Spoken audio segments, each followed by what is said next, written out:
Are we going to be doing chapters 27 to 30?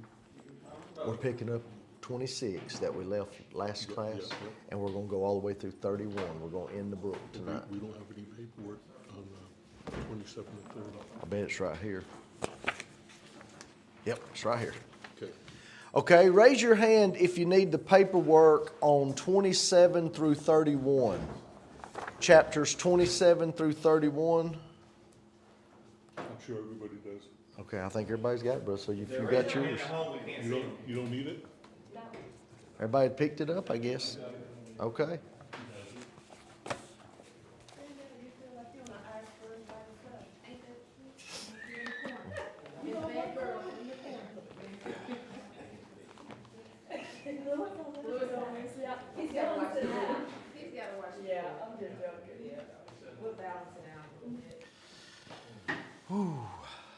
Andrew, you doing all right?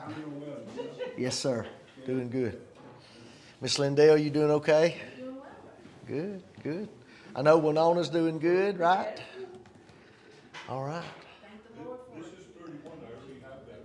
The ones that are missing is 27 to 30. They're underneath it there, Thomas. That's the whole stack of them. They're just in reverse order for some reason. This and backward? Yeah, there you go.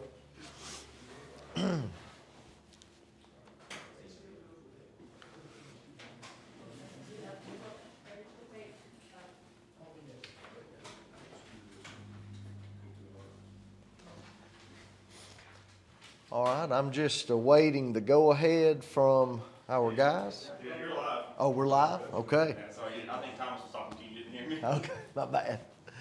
All right, everyone, welcome to the 7th session of our class on 1st and 2nd Samuel. And Lord willing, tonight we will be concluding 1st Samuel. And so in that sense, we are at the halfway point of our study. You might say 1st Samuel is actually a little longer than 2nd Samuel.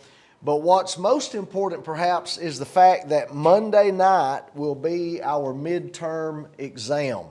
Now, I understand that not all of you are taking this class for credit, and therefore you might not be taking the exams at all, and that's certainly fine.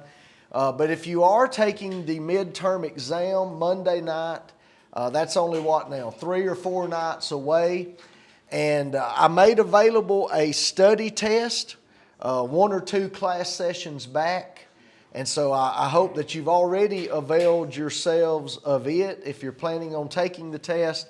The content in that study guide is the same content that will be in the test. The test will be reordered, it will be restructured, but it is the same content. And so if you have that and you've been working with it, looking over it, then Lord willing, come Monday night, hopefully you should be in good shape. So that being said, we have 6 chapters ahead of us this evening that are left in the book of 1 Samuel that we need to cover tonight. The first of these, chapter 26, is actually left over from our last class session together because we ran out of time and I didn't want to hold you over, and I certainly didn't want to compress the contents of chapter 26 into something that would not do it justice, so to speak. And so we're going to pick up with 26 tonight and cover these last 6 chapters. I have my Bible open there. I hope you do as well. 1 Samuel 26. And as always, I think it best for us to begin with a word of prayer. So let's bow and pray together.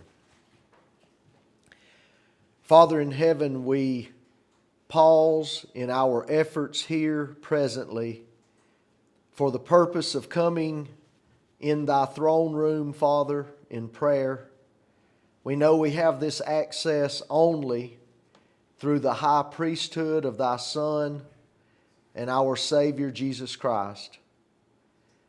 So, Father, in His name, we come thanking Thee for this class period together.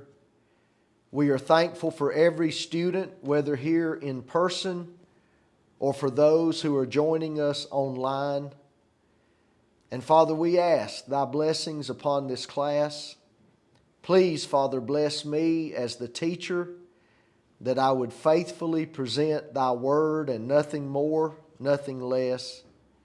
And Father, be with all of us as hearers and students, that we would listen in view of eternity, and that we would take thy word and make the necessary application to our lives. Amen. Father, please forgive us our sins. Continue with us, dear God, and deliver us from the evil one. In Jesus' name we ask these things. Amen. Amen. Okay, 1 Samuel chapter 26. I entitled this, if you'll look at the tops of the appropriate outlines you have, David Spares Saul, Act 2. And I felt like that was very appropriate because just a couple of chapters back, if I remember correctly, I believe it was chapter 24, we read about Saul and David coming together in a cave near En-Gedi.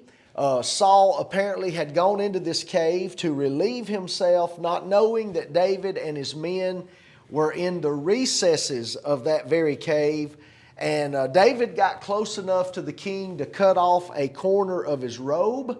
And that, of course, was a token, that was evidence that he could have killed King Saul had that been his desire. And yet he spared Saul.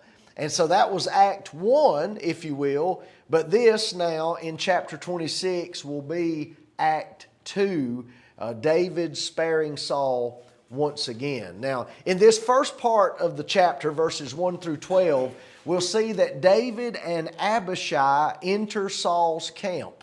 Saul again has come after David with 3,000 chosen men of Israel, but David and his nephew Abishai, they enter Saul's camp at night when a deep sleep has befallen the army of Saul, him and his men. And while there, David will take his spear and the jug of water that was sitting probably near his head. And once again, those will be tokens that he could have killed Saul had he so desired. And yet he's being faithful. He's proving himself faithful to Saul. So look with me here on our outlines now. Number 1, again, it is the Ziphites who inform Saul that David is in their country. Now this makes at least the second time as we've been making our way through these later chapters of 1 Samuel, at least the second time that the Ziphites have gone to King Saul and notified him of David's presence, or generically speaking, very broadly speaking, David's whereabouts. And so it seems very obvious that the Ziphites understand, as it were, where their bread was buttered, and they want to stay in the good graces, it would appear, of King Saul. Now, number 2, David enters Saul's camp by night, as we pointed out, accompanied by Abishai. Does anyone know, would you like to tell us who Abishai was? Who was he?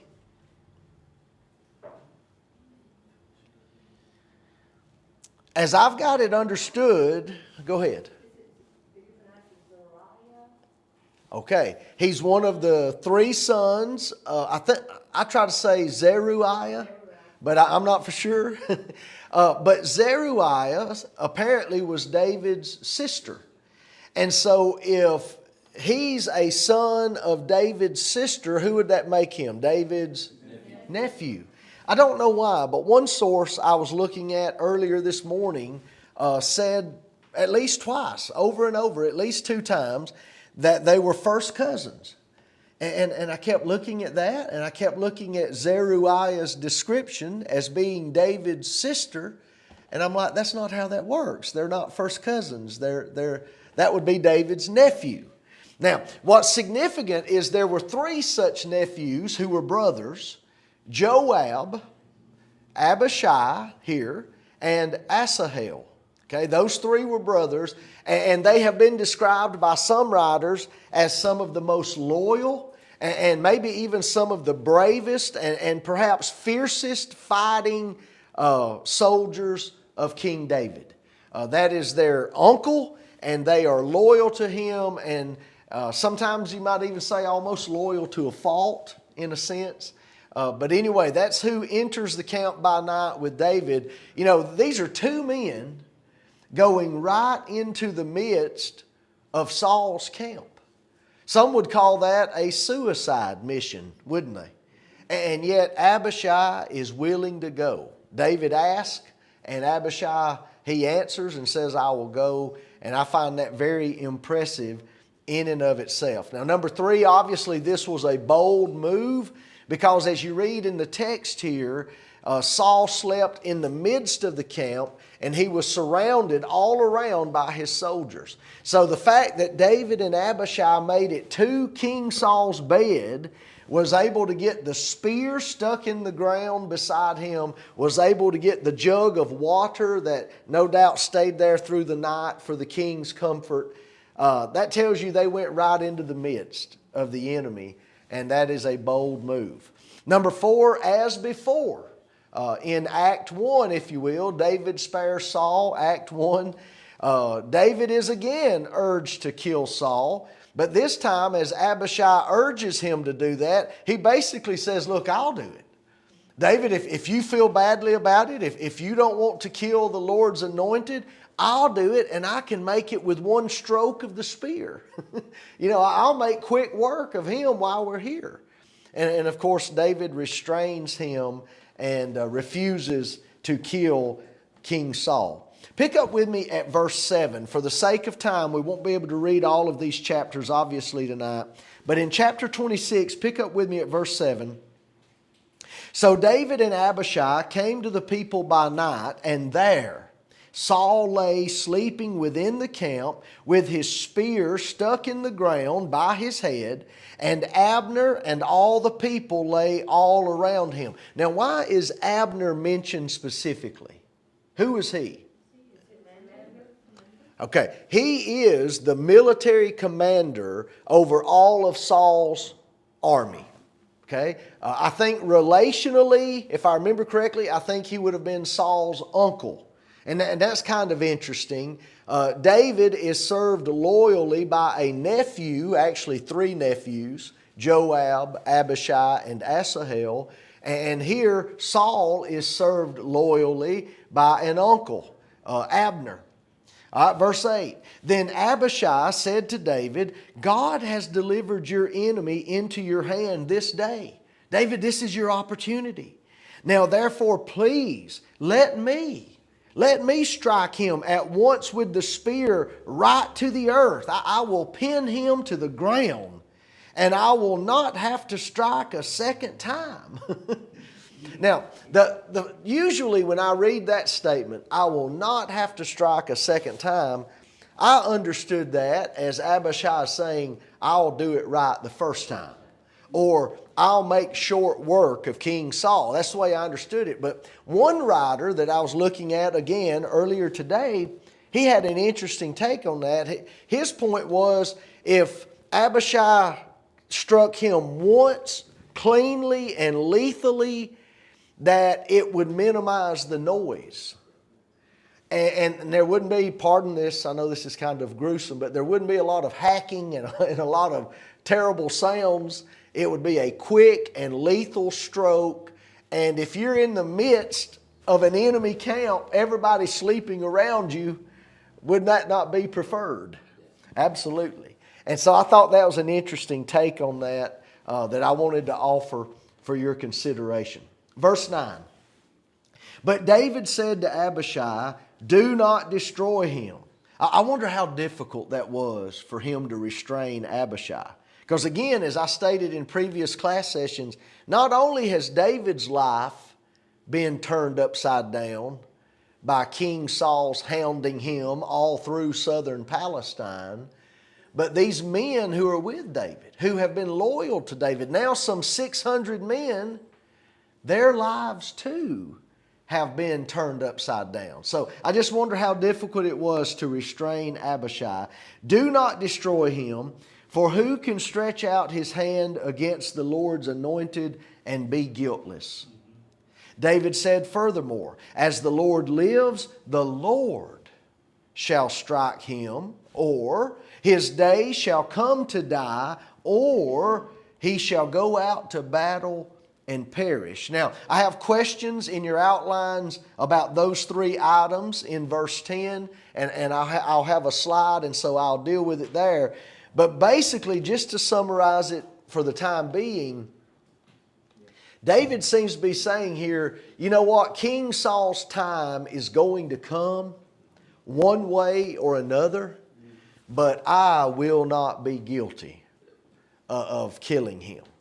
I'll let the Lord take care of it. It can come to pass in whichever way God sees fit, but I will not be guilty of doing it. Verse 11, David continues speaking, "The Lord forbid that I should stretch out my hand against the Lord's anointed, but please," speaking to Abishai, and by the way, I guess this is in a whisper, right? This has to be in a whisper.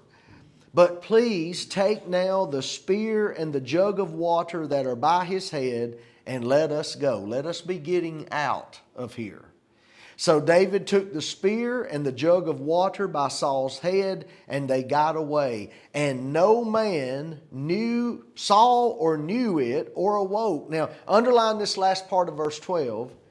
"For they were all asleep, because a deep sleep from the Lord had fallen on them." Okay? God's providence. And perhaps even, Thomas, now it is definitely God's providence in the broader sense. I'm about to show you why perhaps it could have even been a miraculous sleep upon Saul and his armies, and we'll get there in just a moment. All right, question number 5. David refuses to take Saul's life. Here's the slide I alluded to.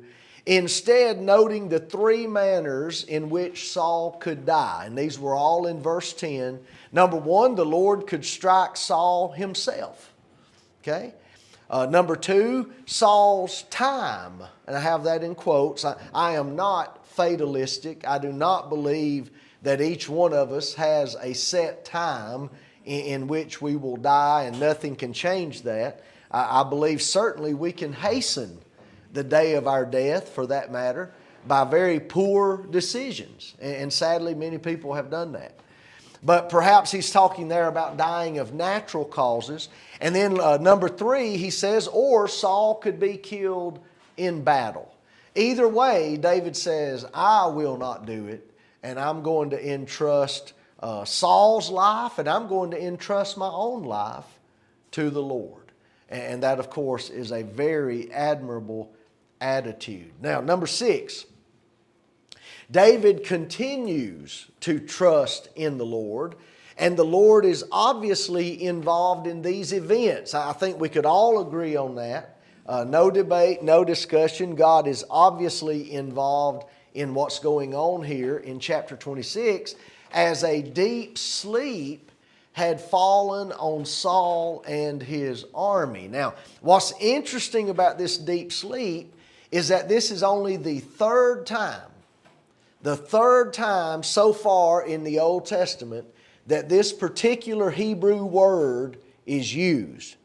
And the first 2 times that it is used are most interesting, and at least one of them is miraculous. Okay? In Genesis 2 and verse 21, what happened to Adam before God removed a rib from his side? Same Hebrew word. Okay? I believe that would be a miracle, don't you? Because the Bible says God caused a deep sleep to fall upon Adam. Basically, that was God's miraculous anesthesia, right? He put Adam under, as we would say, in order to perform his divine surgery. And I'm speaking very plainly there, or very colloquially, but we get the point. And so I would be inclined to describe that occurrence as miraculous. Now, the second occurrence is in Genesis 15, you'll notice. Genesis 15:12. And this is when God caused Abraham to fall into a deep sleep.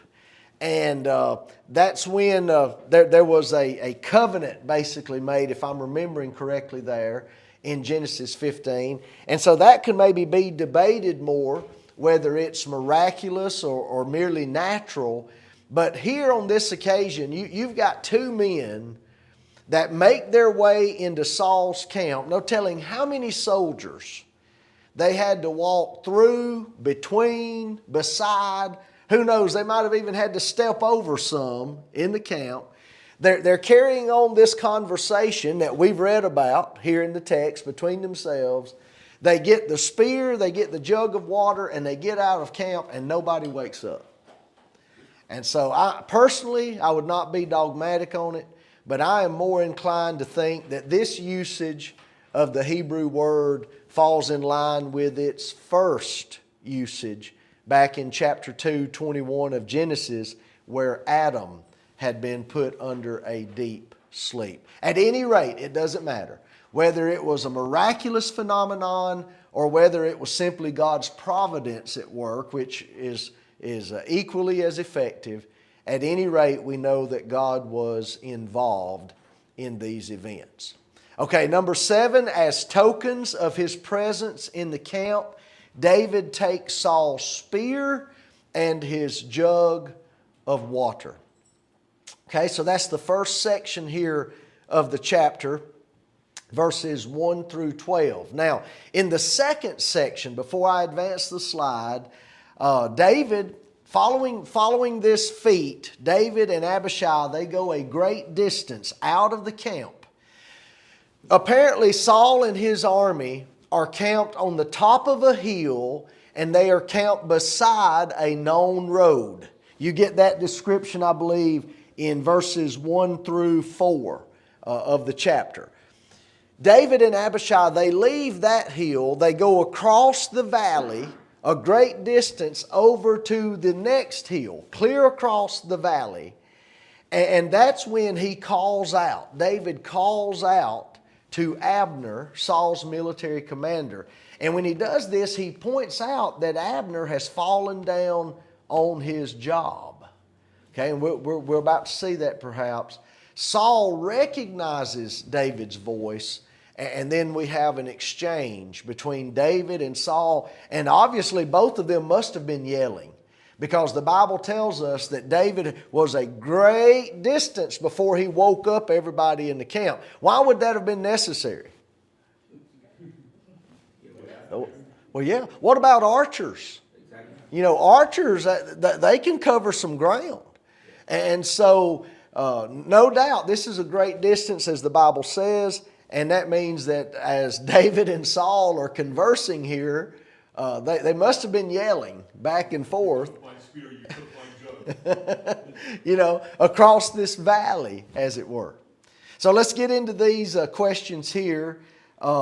Section number 2, Saul again speaks empty words. David and Abishai leave the camp, not stopping until a great distance is between them and the army of Saul. Abner, number 2, was the commander of Saul's army. We've pointed that out. He sat beside Saul at feasts. We learned that back in chapter 20, that you would find Abner sitting beside Saul, so that's significant. And so likely he might have been viewed as Saul's closest bodyguard. He's obviously the chief military commander over the forces, but because we see him sitting also by Saul at the feast, and because of the manner in which David addresses him on this occasion, it seems that he would have been viewed as the closest bodyguard of the king. And yet, he fails. Now, we might want to give Abner a pass, because the Bible says this deep sleep was from the Lord. And so we'll take that into consideration, but nonetheless, David still says, you failed at your job. So pick up with me at verse 17 and we'll read some of this. Then Saul knew David's voice. And so David's already had his exchange with Abner. That's in verses 14 through 16. Saul recognizes David's voice and said, "Is that your voice, my son David?"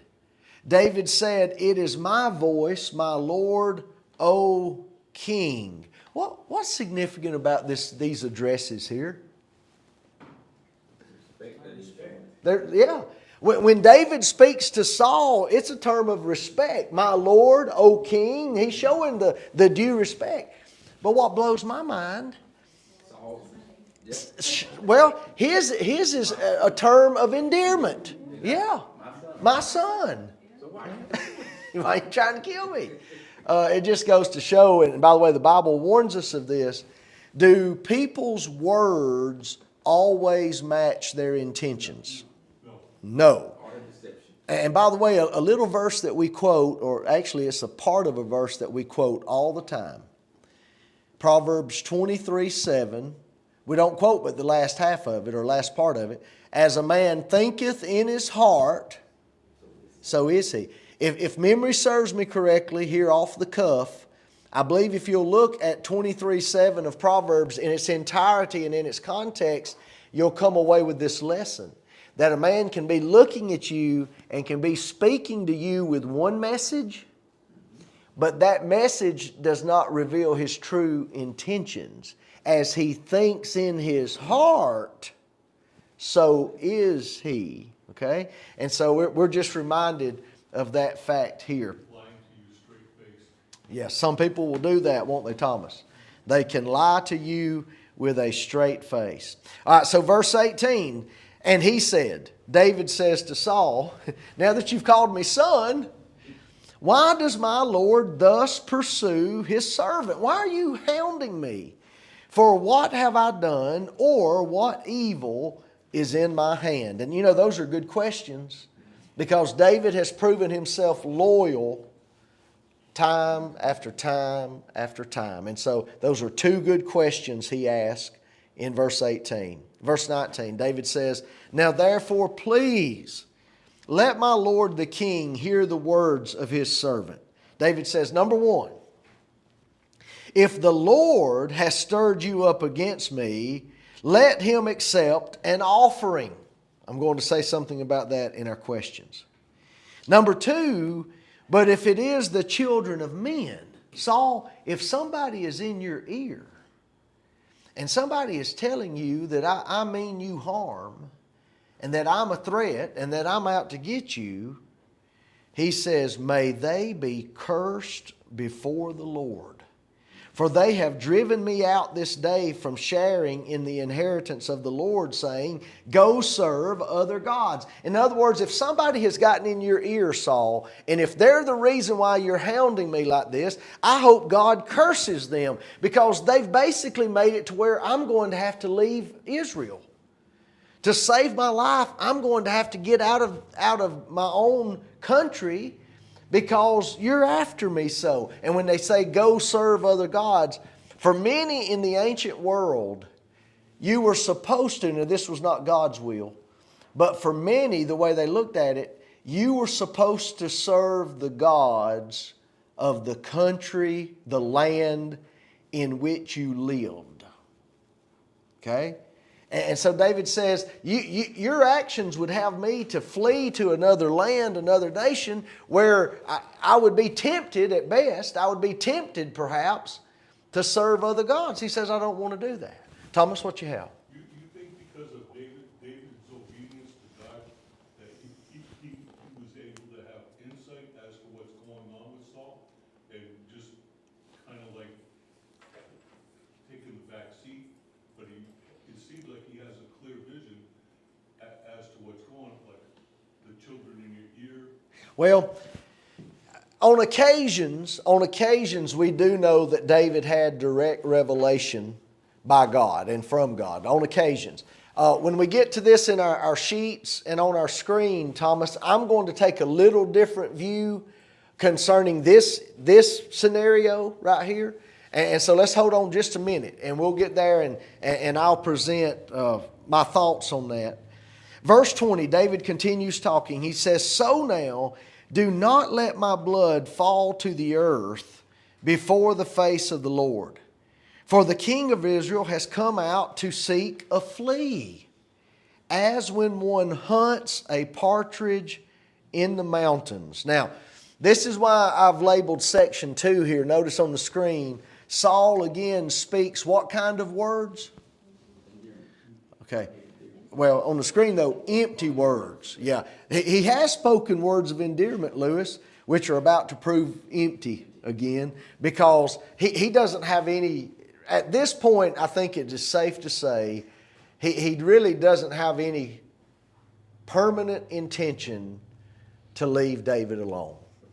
Okay? Now, the first time, back in chapter 24, I think it was, when he verbally said things that sounded like a repentance, some people want to allow for sincerity there. And then just say, later on he grew weak or whatever. I don't know. I have a hard time believing much of it's sincere. But really at this point, the second time around, I'm even less inclined to view it as being sincere. So pick up with me in verse 21 and let's look at some empty words right here from King Saul. Then Saul said, I have sinned. Well, that's true. That's true. But you know what? What's the difference between repenting and reporting? Well, there's a turnaround when you sin. Okay. Or make that correction and you do what is right. If you repent. If you repent. But if you don't repent, this is just saying the words and not any action coming forth. It's Trying to please somebody else. right. And you're actually just reporting. He's not being sincere. Okay. He's just knowing that he's sinned, but Okay. he's not doing anything about it. Not doing anything about it. Brother Curtis? Didn't you say he had kind of lost control of himself mentally? I believe we're seeing that at least at times. I think, Brother Curtis, it's intermittent. He just as sincere Part of as his he could be, and then that next second it's gone. That is a possibility. I will allow that. I would allow that for a possibility. psychological. That's still Well, the is it double-minded God man and of Saul? James, though, right? I'm sorry? That would still be the double-minded man of James, though. Okay. Would it be a double-minded man, or would it be a man out of control? It could be a psychological punishment from God. Okay, now here we're getting off into something we need to clarify. When a person loses control mentally and psychologically, generally we say that they are not accountable for those actions in that state. True or false?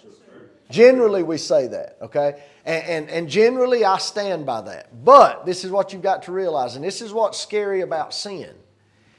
If it is the result of your own sinful actions that have induced this state of psychosis or mental loss or whatever, you're still guilty before God. Now, how God views what you do in that state, that's between you and God. The point is you're already in trouble here. No, I'm not using that to excuse him. No. But you and Matt together, y'all brought up something that it does come to mind we need to discuss.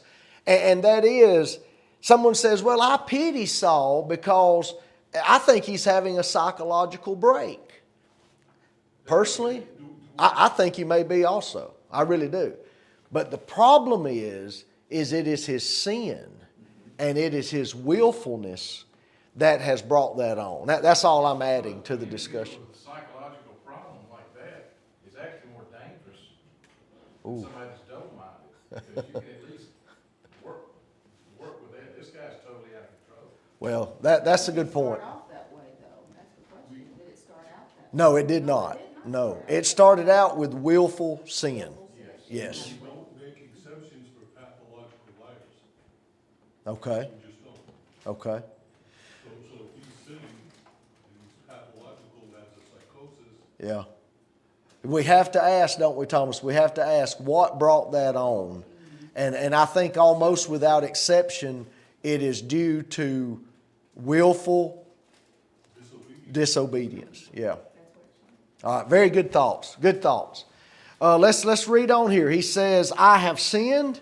He says, return, my son David, for I will harm you no more. I just don't believe it. Because my life was precious in your eyes this day. Indeed, I have played the fool and erred exceedingly. And David answered and said, Here is the king's spear. Let one of the young men come over and get it. I don't know what to make of that. I mean, I know that his showing he's got the king's spear, I know is another proof. Look, I could have killed you. If I were really your enemy, if I were really the bad man that you're making me out to be, I could have already killed you twice. I know that's the point of his showing the spear. When he says, let one of the young men come over and get it, I don't really know what to make of that. Verse 23, may the Lord repay every man for his righteousness and his faithfulness. For the Lord delivered you. God gave me the opportunity. The Lord delivered you into my hand today, but I would not stretch out my hand against the Lord's anointed. And indeed, as your life was valued much this day in my eyes, so let my life be valued much in the eyes of the Lord, and let him deliver me out of all tribulation. David is willing to leave it in whose hands? That takes a great deal of what? Faith and courage. That's right. Isn't that part of the reason why God chose him? Because of David's boldness and his obedience? He was bold to take on Goliath. He's bold to walk into the army and take the spear and sword. And just how he did it, that's very bold. Well, it is bold. I probably would describe the quality of David. You know, in 1 Samuel 16, when Samuel went to Jesse's family and finally David came before him, Samuel was told by the Lord, he says, the Lord looketh upon the heart, and I have chosen me a man after my own heart. And from that statement, I think something we miss, from that statement, a man after my own heart, perhaps we need to glean from that or understand in that a man who is willing to follow my ways, God's ways. He's a man after my heart. If he's after my heart, whose ways is he going to go after? God's ways. And you're right, Thomas, he saw in David that. He saw that. And I think that's very important. All right, let's look at the next set of questions here, number 3. Abner was possibly stunned by the realization that someone had been in the camp. Waldron offered that possibility. In other words, he asked, who is it? You know, who's speaking to the king like this? We skipped over those verses, but you can find that in the text. So maybe he was stunned temporarily, but Saul recognizes David's voice apparently right off, and so he took up the conversation. Having proof of his presence, number 4, in the camp during the night, David again insisted on his loyalty to the king. In other words, I could have killed you had I wanted to. Number 5, David proposes 2 options. Now this is what I was mentioning a moment ago. I wanted to offer my views on this. He proposes 2 options regarding who has stirred up Saul against him. Number 1, if the Lord had done it. Now what's implied in that? It's not in the text. But why would the Lord stir up King Saul to kill David? And the implication would be that would have to be due to some kind of sin on David's part. So David's acknowledging that. He says, look, if the Lord has stirred you up, then I would be more than willing to offer the appropriate sacrifice. And that's what we read right there in verse 19. I'm ready to make this right. But B, if it's not God that's stirring up Saul, then it's perhaps men, David says. This is in David's mind. And if men were doing this, David wishes them to be cursed before the Lord. Now, this is what I want to offer. Number 6. Sadly, neither of these options were correct. Okay? It's not the Lord stirring up Saul in order to punish David for some kind of sin, as far as we know. That's not what's happening.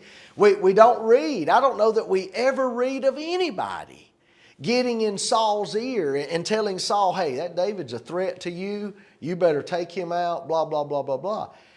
Everything we see, the only evidence at our disposal is that Saul had pursued David out of a willful rebellion against Yahweh's will. Keep this in mind. On at least two occasions, not occasions, but occasions. On at least two occasions, if I remember correctly, God told Saul through Samuel, He told him what? I'm taking the kingdom away from you. Okay? Now, folks, this is important. This is so important. I'll try to stay put, but this is hugely important. There was still a way for Saul to come out of that scenario okay. There just wasn't a way for him to come out of it being king. What any child of God would have had to do in that situation is to have humbled himself, repented before the Lord, and say, God, your way, thy will be done. If you don't want me to be king, I'm stepping aside. I'll do whatever you want. That's not what Saul did. He did the exact opposite of that. He's had it straight from God through Samuel 2 different times that the kingdom is no longer yours, and he spends the rest of everything we've been reading since then fighting, trying to overcome God's will. Do you ever want to be in that battle? No, that's a losing battle. That's a losing battle. Okay? You don't want to be in that battle. And so it was his own willful rebellion. I don't think it was anybody in his ear. I don't think it was God stirring him up. He was just not willing to accept God's punishment. God says, you've lost the kingdom. And it's as if he says, well, just see if anybody can take it. You don't do that. You don't do that. All right, number 7. David seems to foreshadow his decision to leave the territory of Israel. That's going to happen in the next chapter. Chapter 27, David's going to leave the territory of Israel and he's going to dwell, I think it's for 16 months, he winds up living among the Philistines. And he seems to foreshadow that at the end of verse 19 when he says, look, if anybody has gotten in your ear and has stirred you up against me, he says, they're basically causing me to leave. That's what they're causing to happen. And he foreshadows that in 26:19. Now, notice these statements of Saul that I believe cannot help but ring hollow. What do we mean if we say a statement rings hollow? Nothing to it. There's no substance to it. A person is talking a good game, but they're not sincere. And they're not going to follow. I'm sorry? I call it parrot talk. Parrot talk, okay. Number 1, he says, I have sinned. Well, that's certainly true. But I think that would be more closely aligned to reporting than repenting. Letter B, he says, I will harm you no more. David doesn't even believe that. David does not believe that. And then letter C, he says, I have played the fool and erred exceedingly. Sadly, I would amen that. He had. But he's not repenting because in the next 2 or 3 chapters, he really plays the fool. He's not finished playing the fool. And so very sad, very unfortunate turn of events in the life of King Saul, all initiated ultimately because of his own willful sin. Number 9, David expresses his continued will to trust in the Lord to rightly settle this and all situations. We read that in verses 23 and 24. And as we close and conclude chapter 26 before moving on into the next chapter, here's a thought question to which a lot of my thought questions I don't have the answer. And I'll tell you up front when I don't. And I don't really have an answer here.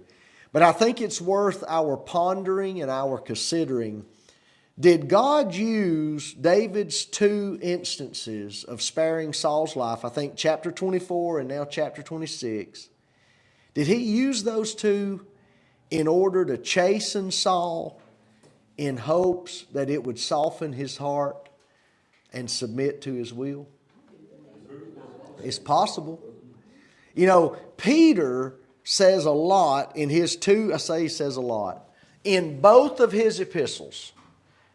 1 Peter chapter 3, 2 Peter chapter 3 in both epistles.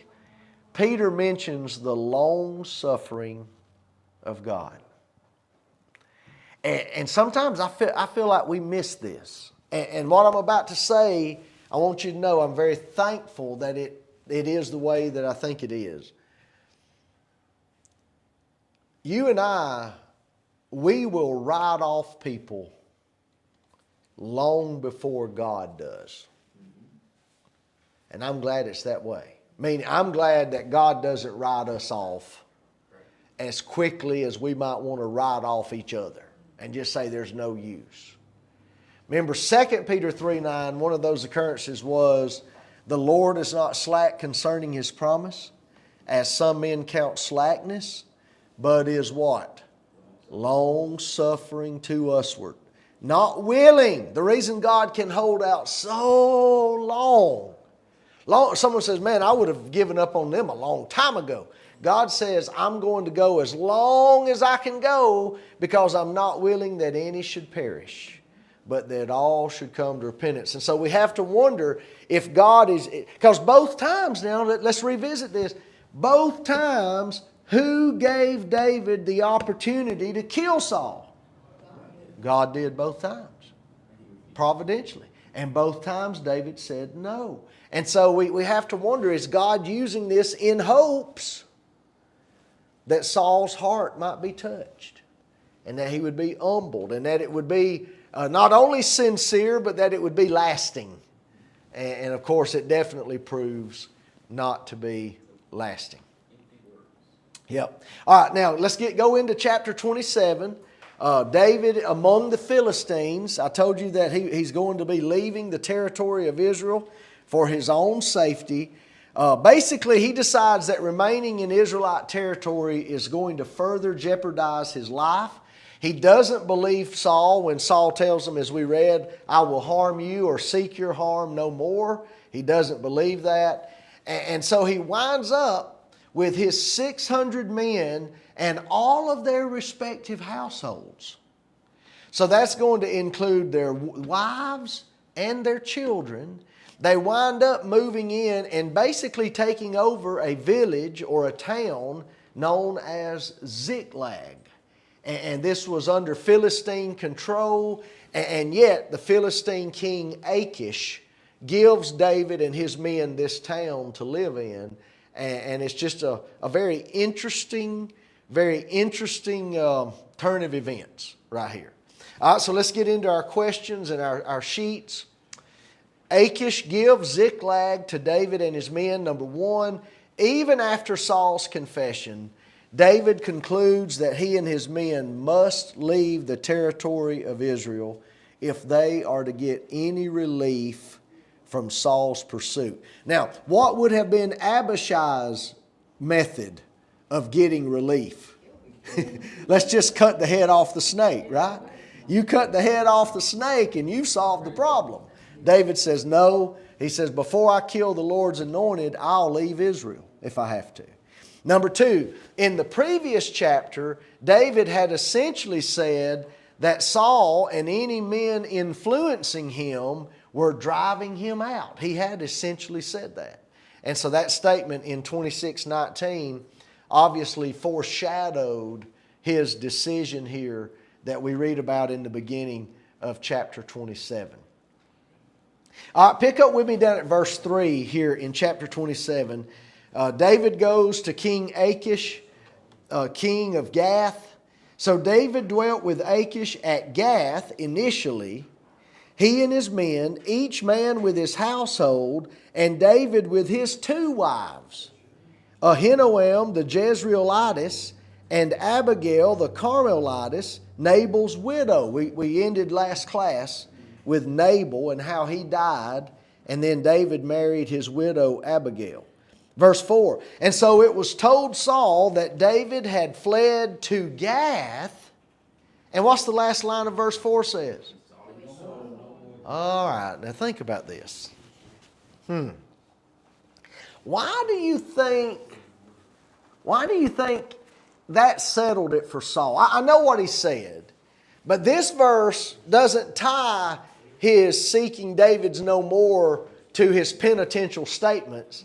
it ties it to David's leaving the land of Israel. Perhaps. Whose hometown was Gath? Goliath.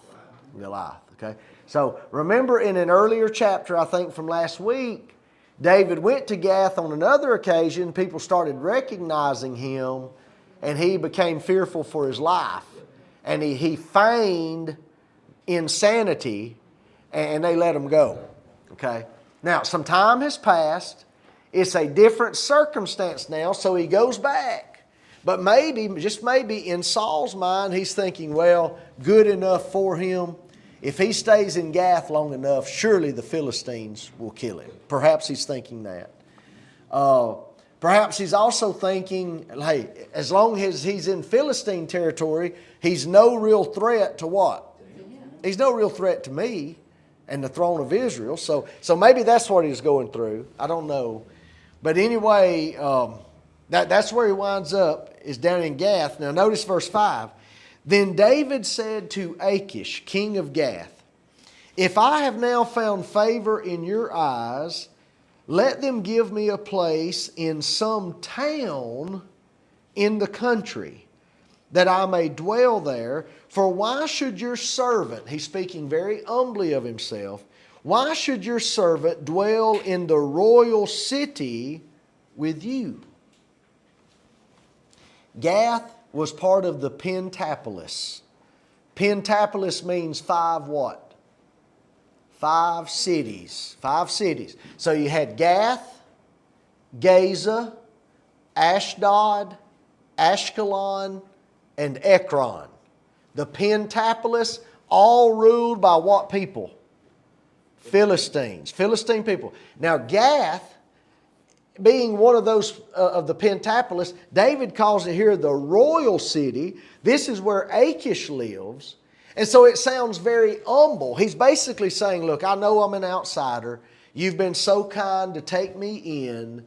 But really, I'm not worthy to live here in the same city with you. He says, can my men and I, can we just go find a little town? Will you give us a town out in the countryside that we can live in? We don't deserve to live here with you. Now, that sounds very humble. But I want to submit to you that in all likelihood, David has at least 1 or 2 agendas for proposing this. Number 1, he's going to be conducting raids, and he really doesn't want to be right under the nose of Achish when he carries out these raids. And when we get further into this chapter, you'll see why. Number 2, if it's a royal city where the king Achish is there himself, this city is going to be thoroughly Philistine.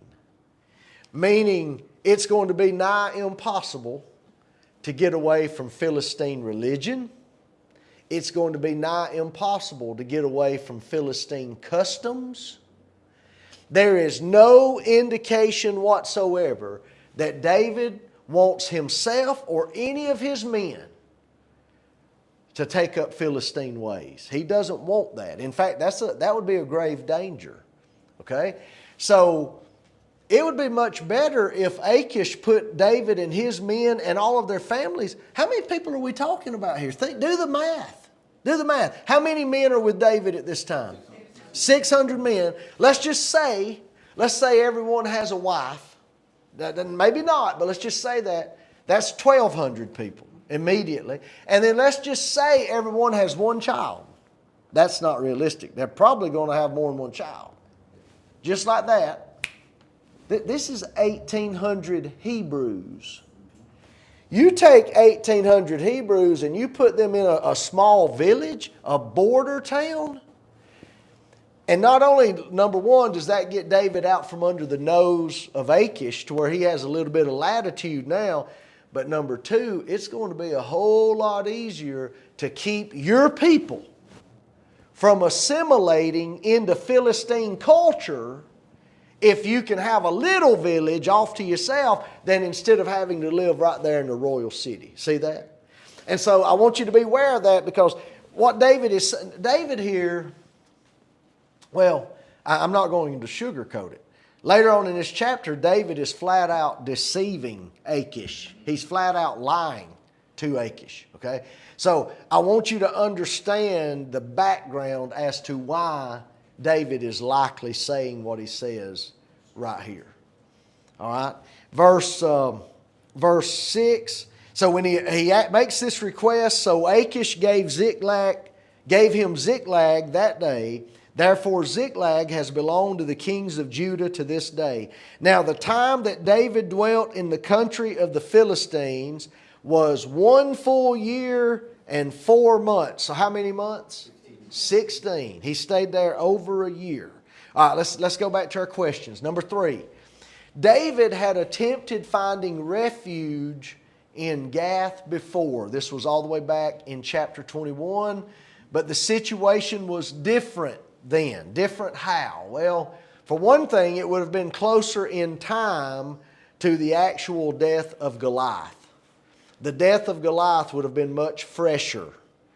You don't want to go to a man's hometown when the memory of their hero's death is still raw. You don't want to do that. Okay? Some time has passed since then. By now, the Philistines must have known of the enmity Saul harbored toward David. In the beginning, they might not have realized just how bad this breach is between Saul and David. But now, with the additional passing of time, it seems much more likely that when David shows up, they're more like thinking, hey, instead of his coming here to kill more of us, he's here because he might be ready to swap sides. You know, King Saul, he and Saul's had a falling out. He might be ready to come over to our side, perhaps. Number 4, David, his men, and their families needed a respite, a rest from the hounding of Saul. But David certainly did not want any of his men or their families to take up Philistine religion or custom. Look, I'm here to tell you now, you move your family anywhere for 16 months, and you had better hope you're moving them into a good situation. Just ask Lot, right? Now, Lot probably stayed in Sodom longer than 16 months. But Lot is the perennial example that you got to be careful where you move your family. You can't just move your family anywhere, okay? And so I think there's some wisdom on the part of David in asking for, hey, put us out in the country. You know, we don't need to dwell right here in the royal city. Please put us out. I think there's some wisdom in that. And God historically wanted his people to be separate from others. Definitely. That's what you said in the last, not last course we had, that messed up the children of Israel because they went into the promised land, and God told them to get rid of all the people, but they didn't. That's right. No, absolutely. And that's why, when we made the transition, Brother Curtis, from Joshua into Judges, it's in the first 3 chapters of Judges that the Judges writer tells us, they had left these people in the land, and this is the problem, And Judges then, that introduces one of the darkest books in Hebrew history. I mean, we studied that last year. There was failure after failure after failure. God's people and God's cause really suffered because of that. That's exactly right. All right, number 5. David requests of Achish that he might be given a smaller town of his own. Ziklag probably would have been on the fringe of Philistine territory. Now, a couple of things about that. Letter A. In such a place, it is possible that 600 men and their families, I'm going to say that is easily 1,500. That's at least 1,500 people. You could make an argument that it could be well over 2,000. But it is possible that 600 men and their families would make up a substantial portion of the town's population, if not a majority of it. So that's significant. That's very important. By the way, there was a study, and I probably shouldn't bring it up because I can't remember the source and I can't cite the source authoritatively. And so I guess you'll just have to accept this as anecdotal evidence or an anecdotal observation. But sometime back, people were talking to me about the effect that a minority can have on a society. And it was in the context of immigrants moving into the United States and bringing their religion with them. Okay, you with me? Bringing a religion that was not in any form, shape, or whatever, so-called Christianity. And do you know that once, if I remember this study correctly, once that minority population in any given city or any given township or community, once it reaches 30%, 30%, they have reached a point, for lack of a better term, these are Cliff's words, not the words of the study per se, but if they ever get to 30%, that's not even a majority. But if they get to 30%, you're probably not going to be able to turn it around. Hey, Cliff, That's a sobering thing. Yes, Matt. I don't know if it's the exact study you're referencing, but Scientific American Okay. has an article called the 25% Revolution. Oh, And they're hitting around that same number. It becomes 25 to 30%. Yeah. Scientific American has an article called the 25% Revolution. Look at that. Folks, that's scary because normally we're Americans. And so as Americans, what we're used to is, quote, majority rule. That's what we're used to as Americans. Now, that gets us into trouble because we want to bring that mindset into the church. And I'm here to tell you, the church is not run by majority rule. Okay, the church is run by Christ's rule. And that is vested in the local eldership, and they have to oversee the flock, and that's not a majority thing. We don't take votes to find out how we're going to do the Lord's work, but that gets you into trouble. But as Americans, we're ingrained with this majority rule. And so along with that, we tend to think, hey, as long as we're still in the majority, we're all right. No. These studies, like the one Matt's mentioned and the one I was exposed to, it may be the same one, I'm not sure. But these studies show you that well below a majority, an enemy can get a toehold. And that's all they have to have is a toehold. And when they get a toehold, then you may not be able to do anything with it. And that's just a frightening thing to consider. Yes, Thomas? Do you think this was David requesting of Achish that he might be given a small town as strategic on his part? And that toehold just causes things to bust. But I believe that David was being strategic Yeah. for asking for that. No doubt. I do believe that. I believe David was definitely being strategic in this request. I basically got off there and chased a rabbit about the whole... I was pointing out in letter A about how an influx of, say, 1,500 Hebrews into a little Philistine town, that would basically turn the town on its ear. And it would be good for David and his men because it would prevent their families from being assimilated into Philistine culture, which they could not afford to happen. But I got off on that and chased that rabbit. Now, letter B here, such a move would also give David the latitude to conduct operations as he saw fit without being under the immediate surveillance. That sounds a lot better than under his nose. I was saying a while ago, he didn't want to be under the nose of King Achish, but he wouldn't be. He wouldn't be under the immediate surveillance of the Philistine king. And when you get into the rest of this chapter, that's going to be important for a certain reason. You'll see that here in a moment. Number 6, Achish grants David's request, probably happy. This might have worked out well for Achish as well, because he might have been putting other Philistines at ease. You know, here's an influx of 1,500 Hebrews. Hey, king, I thought these were the enemy. Why are 1,500 or 2,000 Hebrews moving into our town, king? Aren't these the enemy? And so when he's able to ship them out to the fringe or to the borderlands, as it were, that probably put them at ease. And then also, if David has pledged allegiance to Achish, which is essentially what David does do, then he was likely glad to have such a force as this on the outskirts of his territory. And so it might have been a win-win-win. Yeah, win-win-win. David gets something that's best for the Israelite men and their families. Achish puts his own people at ease, unless they lived in Ziklag. And then they probably were upset, but that's not his royal city, so he doesn't have to worry about that as much.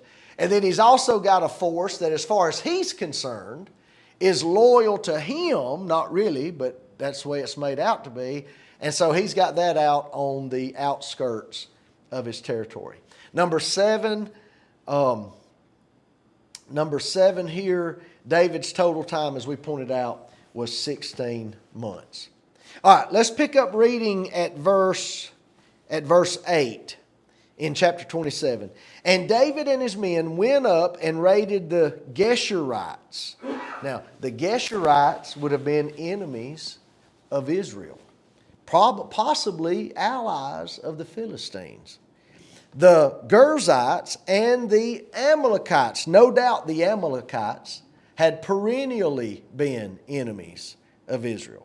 For those nations were the inhabitants of the land from of old, as you go to Shur, even as far as the land of Egypt. And so it seems that David, as he is based in Ziklag, he wages these wars or these raids, it seems, southward, going back toward Egypt. But as he does this, he's actually just attacking the nations that are enemies of God's people. Okay, whenever David attacked the land, he left neither man nor woman alive. But he took away the sheep, the ox and the donkeys, the camels and the apparel, and returned and came to Achish. Achish would say, "Where have you made a raid today?" And David would lie. I know the Bible doesn't say that, but that's what it means. David would say, these are lies, "Well, I was raiding against the southern area of Judah." He would lie and say, "I've raided against my own people." It's not true. Or, "I've raided against the southern area of the Jerahmeelites." Now, apparently the Jerahmeelites would have been Israel's allies. Okay, he didn't do that either. Or against the southern area of the Kenites. And we know the Kenites were allies to Israel. And so what David was doing is he was fighting against Israel's enemies. He was weakening Israel's enemies to the south. But he comes back to King Achish and he makes out as if he's weakening the Philistine enemies. But he's not. Okay, now, I mean, I'm not saying this is right. But David was deceiving the king. Verse 11, David would save neither man nor woman alive, and now we understand why, to bring news to Gath. You know, all it took is one person surviving and coming back to Gath, and Achish saying, "Where are you from?" "Well, I'm a Girzite," or "I'm an Amalekite. David killed everybody but me." And then the gig would be up. Okay, so David says, "Look, we can't let anyone live. We've got to kill everyone, lest they should inform on us." Thus David did. And thus was the behavior of all the time he dwelt in the country of the Philistines. So for 16 months, David is deceiving Achish. Verse 12, so Achish believed David, saying, "He has made his people Israel utterly abhor him. Therefore he will be my servant forever." You know, if he's fighting against his own people in Judah, and if he's fighting against the Kenites who are Israel's allies, he says he's burned that bridge. David has burned his bridge, and now he'll be loyal to me forever. Real quickly, we need to move on. Operating out of Ziklag, David proceeded to attack Israel's enemies to the south. These were likely semi-nomadic tribes. Semi-nomadic tribes. If you're wondering, where did these Amalekites come from? I thought Saul killed all of them except Agag, chapter 15. Okay? And he did. But the answer is in that term semi-nomadic. The Amalekites could branch out into several different clans, and apparently the clan that Saul came upon, he killed all of them except Agag, and then Samuel hacked Agag and killed Agag. But that's why there are still some Amalekites. David was careful not to leave any survivors lest their true identity be revealed to the king Achish. David was possibly, we don't know this is not in the text, but it's a possibility that he was in an agreement with Achish as he went out making these raids to divide some of the spoils with Achish in return for his being given Ziklag, the village. That's a possibility. When Achish would ask David concerning the locations of his raids, David would respond by mentioning Judah or one of Israel's allies. That would make Achish think that number 5, that David was burning his bridges with Israel, and thus he and his fighting force of some 600 men would be Philistine allies from now on. All right, we're about 10 minutes after the hour. Let's pause and take us a little break. And Lord willing, we'll come back and we'll have 4 chapters we need to squeeze in, and we'll be done with 1 Samuel.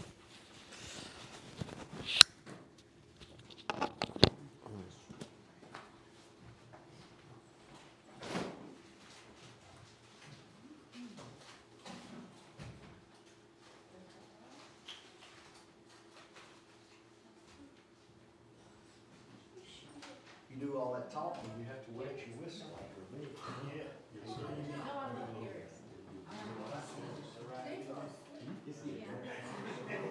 Did I tell you about her? About 3 or 4 weeks ago, I well, a little bit, and it's gotten worse because now I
Well, Lewis, you been doing good? Yes, sir. I don't think I don't know, I might have shaken your hand tonight. I don't know if I did or not. Good deal. So nice to do it twice. That's right. I like a rhyme now. I can remember that.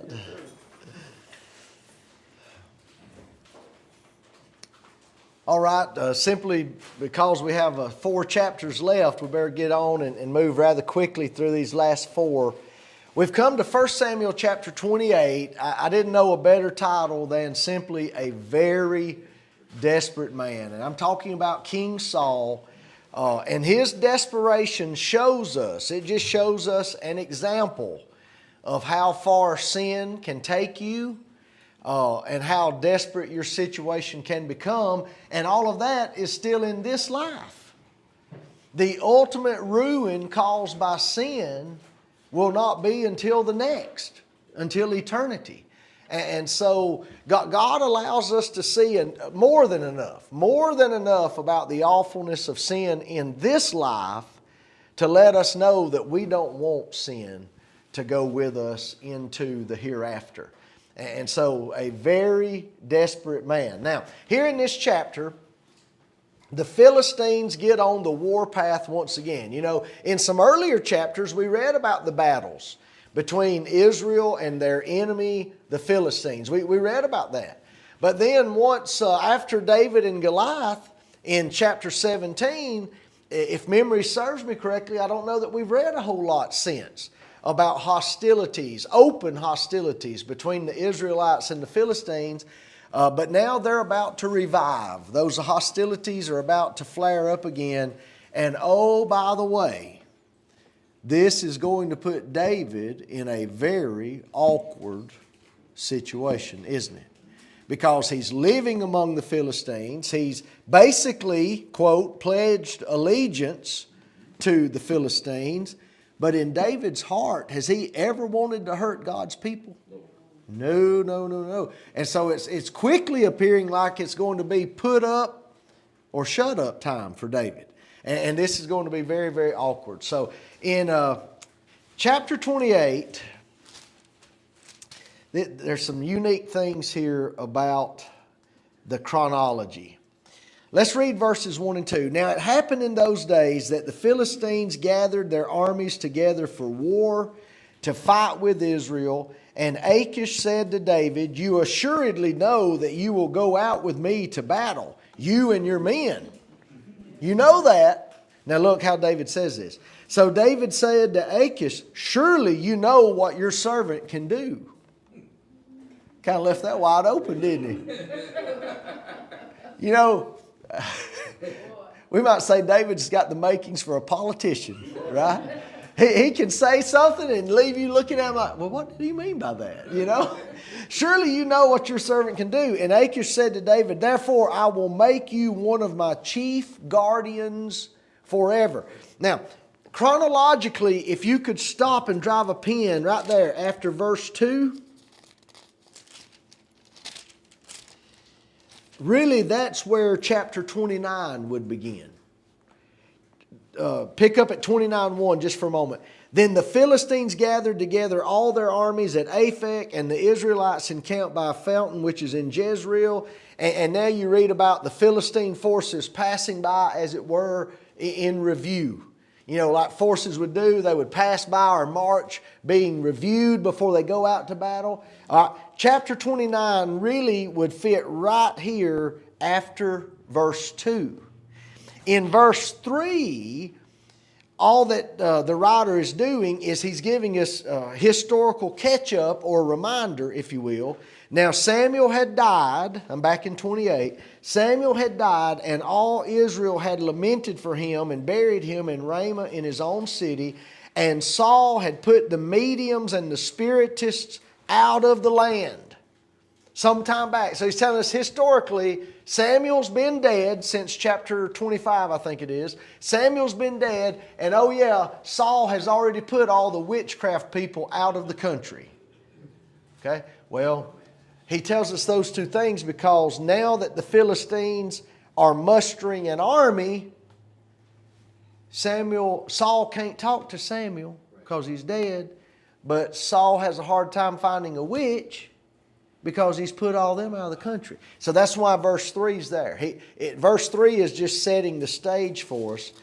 And then at verse 4, if you could cut the text out at verse 4 through the end of the chapter, it goes chronologically right at the beginning of chapter 31.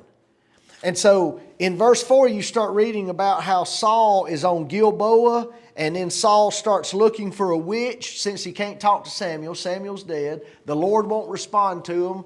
And so he finds a witch. When all of this gets done here in chapter 28 with the witch at Endor, chronologically, we would be at the point of chapter 31.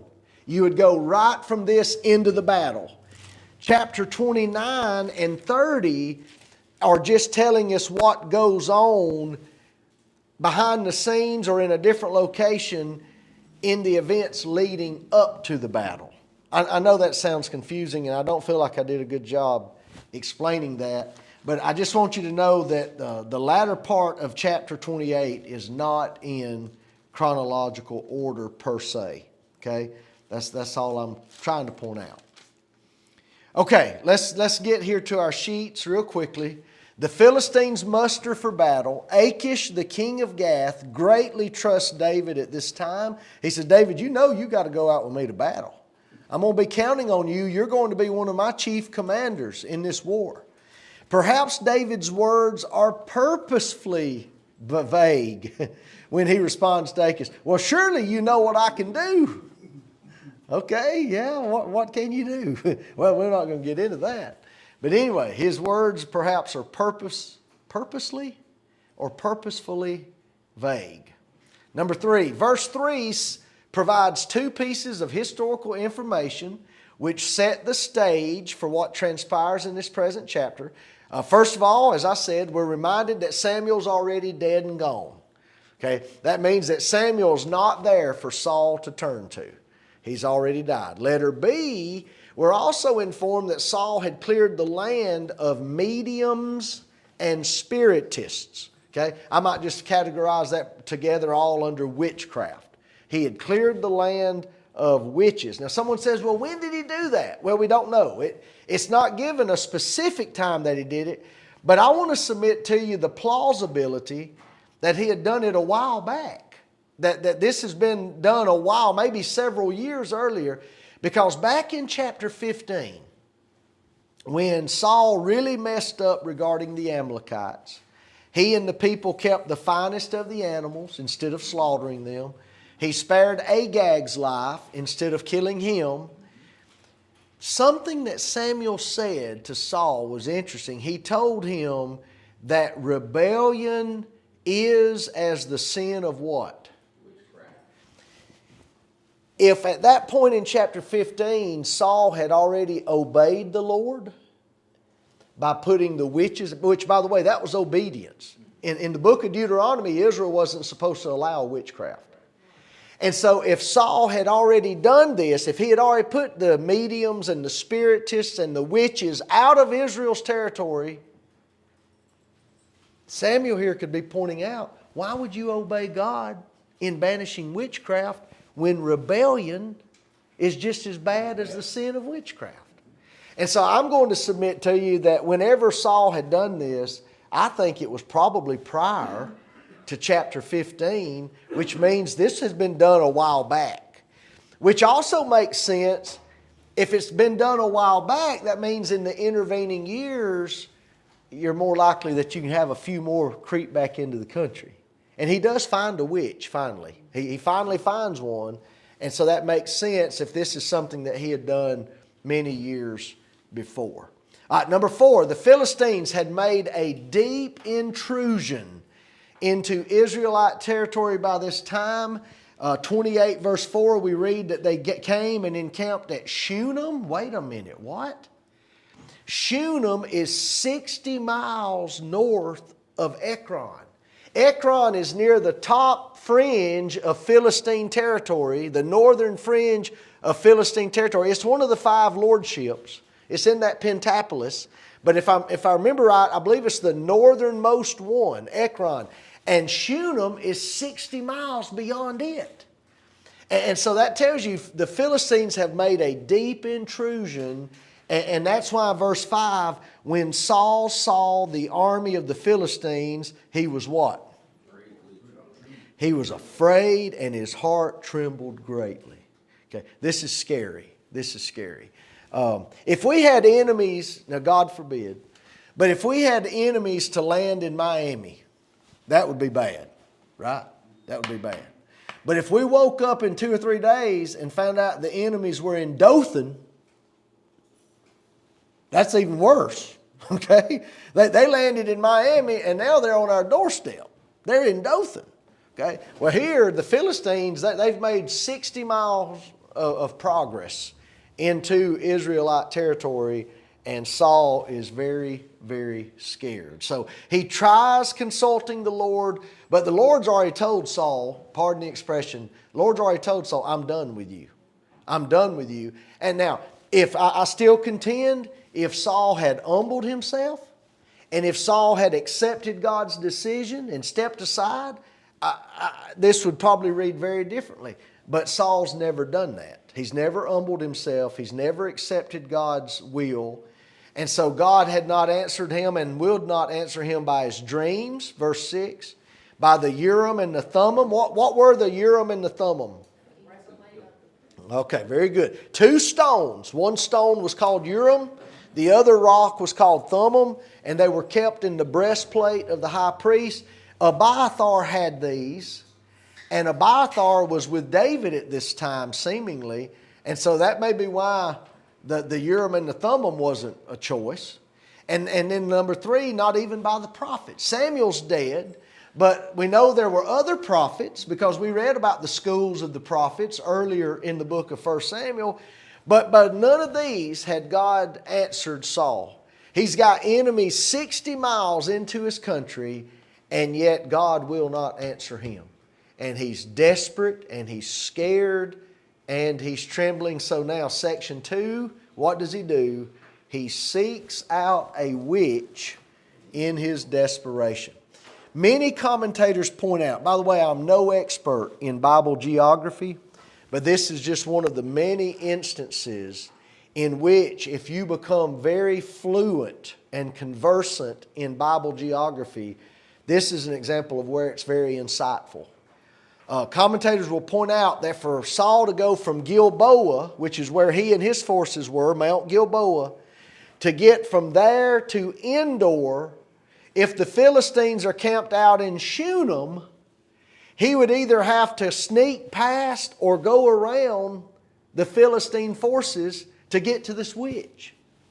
So that tells you how desperate he is. He really wants to hear from somebody. God won't answer him. So he goes around or past the Philistine forces to get to Endor. Number 2, no longer receiving answers from the Lord, Saul seeks out a medium. A medium is a fancy word for a witch, to bring up Samuel's spirit. Now, we're going to have to spend some time on this, period, because this is something that people like to talk about. Number 3, throughout much of his reign, now this is going back over the past few weeks in our class, Saul has demonstrated a pattern of impatience. We've seen that at least 2 or 3 times. And taking matters what? Man, he has shown that. Okay, and here he does it again. Okay, God won't talk to me, I'm going to find a witch. Well, that's not helping you any, okay? Desperation. He now contradicts both the law of Moses. Here it is in Leviticus, you aren't to have witches. Leviticus 20, you aren't to have witches. So he's contradicting the law of Moses, but he's also contradicting his own earlier actions. Because the Bible tells us he had already put them out of the land. And so at one point, he was at least obeying the law in this respect. He didn't want witches in the land, you know. And then another passage from Deuteronomy, that you don't have charmers or consulters with familiar spirits or wizards or necromancers. Who's a necromancer? That's someone who can supposedly talk with the dead. Very good. Okay. So number 4. It is obvious, let's read this, let's go to the text, This witch is as shocked as anyone when she actually sees Samuel. I'm going to be very clear for the purpose of everybody online and everybody here. I'm going to be clear of my position. I do not believe for a moment in the legitimacy or the power of witchcraft. I do not believe it. I believe even what we read in the Bible is people being charlatans. I believe it's trickery, including all manner of sleight of hand and everything else. I don't believe there's anything to it. That's my position. I don't believe that at all. And here, I think this passage, if anything, emboldens my position. She basically at first, she doesn't know who Saul is at first. He disguises himself. He says, I'm looking for a witch. I'm looking for a medium. She says, you're trying to get me killed. You know that Saul's put all the witches out of the land. Verse 10, that's where we pick up. Saul swore to her by the Lord. Isn't that interesting? Here you are to see a witch, and you're going to invoke the name of Yahweh. That's terrible. So he swears to her by Yahweh, saying, as Yahweh lives, no punishment shall come upon you for this thing. Then the woman said, whom shall I bring up for you? And he said, bring up Samuel for me. And I think there's a reason that the text, it doesn't tell us anything that the woman does. He makes his request, and the next thing we read in the biblical text, he just says, bring up Samuel for me. And when the woman saw Samuel, she cried out with a loud voice. I contend there's nobody any more surprised than she was. Okay? And the woman spoke to Saul saying, why have you deceived me? You are Saul. She didn't know who he was. But when Samuel actually came up and scared her to death, she put two and two together and she says, you must be Saul. You must be the one who needs to talk to him. Why have you deceived me? And the king said to her, do not be afraid. What did you see? Now apparently Saul did not see it. And the woman said to Saul, I saw a spirit ascending out of the earth. So he said to her, what is his form? And she said, an old man is coming up, and he is covered with a mantle. And Saul perceived, when he heard that description, an old man with a mantle, he perceived that it was Samuel, and he stooped with his face to the ground and bowed down. Now Samuel, his spirit, speaks to Saul and says, why have you disturbed me by bringing me up? And Saul answered, I am deeply distressed, for the Philistines make war against me, and God has departed from me and does not answer me anymore, neither by prophets nor by dreams. Therefore I have called you that you may reveal to me what I should do. This whole time. You know what's sad? Think about human nature. When Samuel was alive and on the earth and telling Saul what to do, did he always do it? He didn't always do it. And so why should we think now that if God, and this is all God permitting this. That's the only reason this happened. So God permits Samuel's spirit to return long enough for Saul to say this. Why are we to believe that he's going to do what Samuel tells him to do here?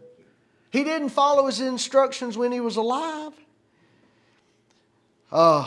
Verse 16, then Samuel said, so why do you ask me? Seeing the Lord has departed from you and has become your enemy. And the Lord has done for himself as he spoke by me. Samuel's like, oh yeah, when I was alive, remember what I said? For the Lord has torn the kingdom out of your hand and given it to your neighbor David, because you did not obey the voice of the Lord, nor execute his fierce wrath upon Amalek. Therefore the Lord has done this thing to you this day. And it gets worse. Moreover, the Lord will also deliver Israel with you into the hand of the Philistines. And boy, this will make your skin crawl. And tomorrow you and your sons will be with me. The realm of the dead, in other words. You will be with me. The Lord will also deliver the army of the Israel into the hand of the Philistines. Okay? So this woman, she seems as shocked as anyone when she actually sees Samuel. Now, let's get into this. Let me make a case for you that maybe you're familiar with, maybe you're not. And if not, it will be very interesting to you. That such witches and spiritists were deceivers or charlatans, if you wanted to use the word charlatans. That seems evident from a closer study of this subject. Gesenius, a recognized Hebrew scholar, some say Gesenius, others I think say Gesenius, however you say his name. He points out that the Hebrew word for familiar spirits, now I didn't read that because I'm reading from the New King James, but if you're following along in the Old King James, you notice the term familiar spirits. That Hebrew word is almost always rendered in the LXX. What's the LXX? The Septuagint, which is the translation of the Old Testament scriptures into what language? Greek. Okay? The Old Testament was originally written in Hebrew with a few portions in a form of Chaldaic, like in Daniel, I think, and maybe Ezra. But most of it's in Hebrew. Well, in the 3rd century BC, that'd be the 200s BC, you had Jewish scholars in Alexandria, Egypt, who came together and they translated the entire Old Testament into Greek, which is pretty handy. Because later on, 300 years later, when Jesus and the apostles are on earth, everybody's going to be speaking Greek. So it's pretty handy. But it's interesting that those Jewish scholars in Alexandria, Egypt in the 3rd century BC, when they were translating it, that Hebrew word for familiar spirits, they almost always used the Greek word meaning ventriloquists. Almost every time. Now, who is a ventriloquist? Someone can control their voice. They can throw their voice. I can't do it, Thomas. But if someone, say for example, who could stand right here and say, "Hey Thomas, how are you?" And it sounds like it's coming out of the kitchen. Okay, now I don't know how that works. But we're familiar with ventriloquism. Okay? Well, apparently it's an ancient art. It's an ancient practice. Now, next, Waldron continues quoting Gesenius. Why would you translate familiar spirits this way? Because ventriloquists among the ancients commonly abused this art of inward speaking for magical purposes. If you could stand right here and make a voice that sounded like it was coming out of an idol's mouth, buddy, you're in business, okay? If you want to palm idolatry off on the unsuspecting people, do something that makes them think that idol just said something. And you're in business, okay? So that went on apparently in ancient times. Now, the key verse is in Isaiah. It's Isaiah chapter 8 here at the bottom of the screen. The prophet Isaiah refers to those who manipulate their voices out of their magical or as part of their magical methods. Read this, Isaiah 8:19.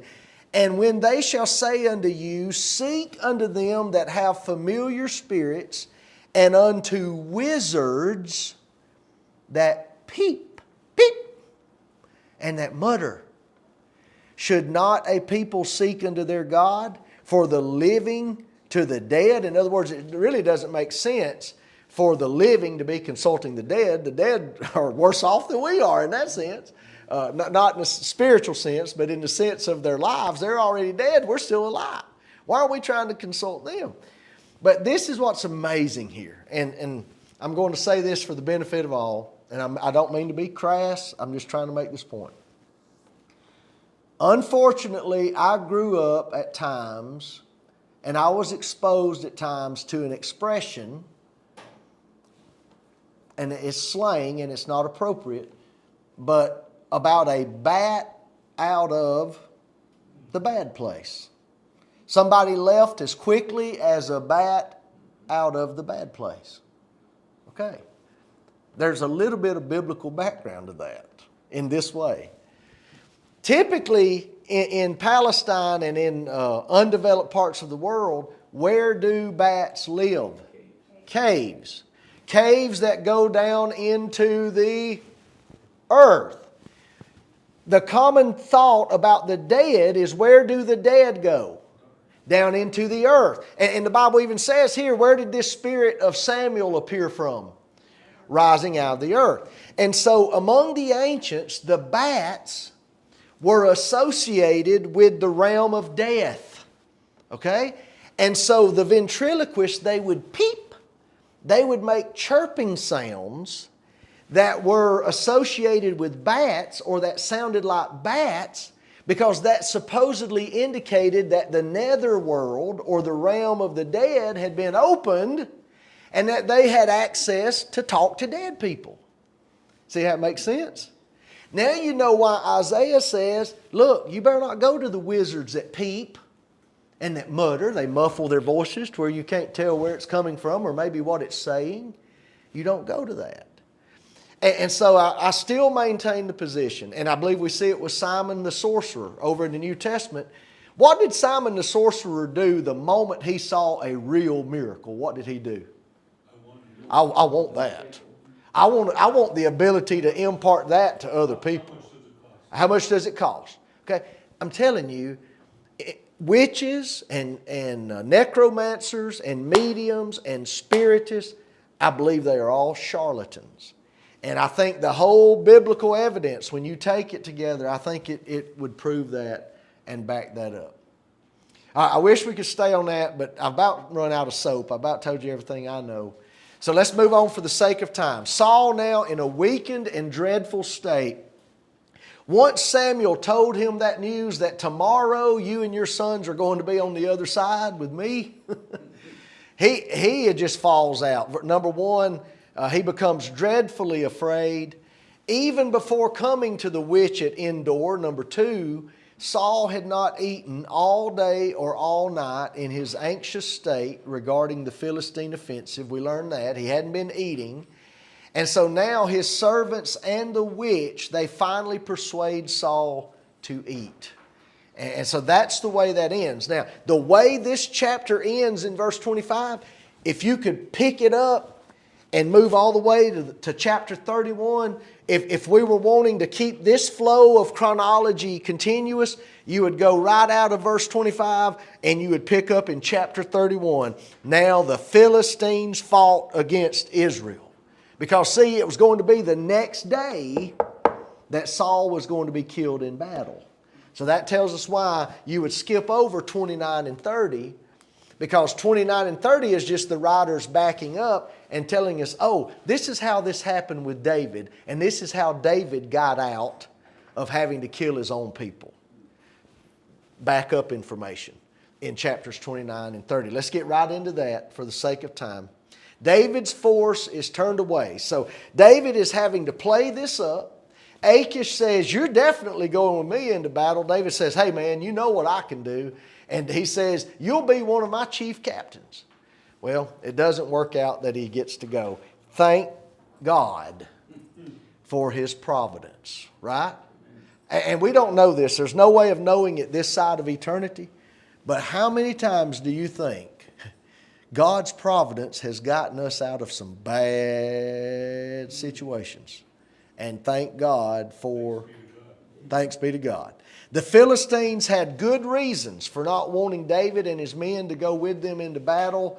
And so this proves to be awkward not only for David, but it also proves to be awkward for King Achish, who is trusting David. And we're going to get into that. So number one, chronologically, the events in this chapter would come right in after 28:2. The Philistines would have gathered together at Aphek before traveling northward to camp at Shunem. See, at 28:4, they're already at Shunem. And so this mustering at Aphek would have happened before 28:4. And so that's why we would put it right after 28:2. Aphek is down here. Shunem is on up here. We pointed out Shunem is 60 miles into Israelite territory. But before they get up there, they first muster or have their review. I think of those images, from the 80s when the Soviets would muster their people in big columns and they'd march them through Moscow. And they'd have these big missiles, and everybody would see them marching through Moscow, you know. That's kind of what's happening right here in chapter 29. So, number 2, while the Philistines are organizing and reviewing their forces, the other lord, so you've got 4 other lords. Achish is just the lord of Gath. You've got the lords of the other 4 cities in the Pentapolis. And so while they're having this review of the forces, the other 4 Philistine lords, notice all these Hebrews are passing by with Achish. Okay? And so they say something to Achish. In fact, in 29, let's see, verse 3, then the princes of the Philistines said, "What are these Hebrews doing here?" And Achish said to the princes of the Philistines, "Is this not David, the servant of Saul, king of Israel, who has been with me these days or these years?" Well, he's been with you 16 months. "And to this day I have found no fault in him since he defected to me." Well, he's been lying to you. Okay? He's been lying to you. He's a good politician, I guess. But verse 4, the princes of the Philistines were angry with him. They're not going to war with us. So the princes of the Philistines said to him, "Make this fellow return, that he may go back to the place which you have appointed for him." What was the name of that little town? Ziklag. So you send him back to Ziklag. He's not going to war. "And do not let him go down with us to battle, lest in the battle he become our adversary." See, he's going to get in the thick of the battle, and then they'll turn against us. And we'll be in bad shape. "For with what could he reconcile himself to his master, if not with the heads of these men?" In other words, you think that he's already burned his bridges with King Saul and there's no going back. They said the one way he could get back in Saul's good graces is if he helped to kill all of us. See, they got a pretty good point, don't they? And so they're telling Achish, "No, you're outvoted 4-1. Gath has got 1 vote, but we've got 4, and you're outvoted 4-1. He's not going with us." Okay, well, David's probably over there doing what? I didn't want to get in this anyway. You know, I can picture him doing this.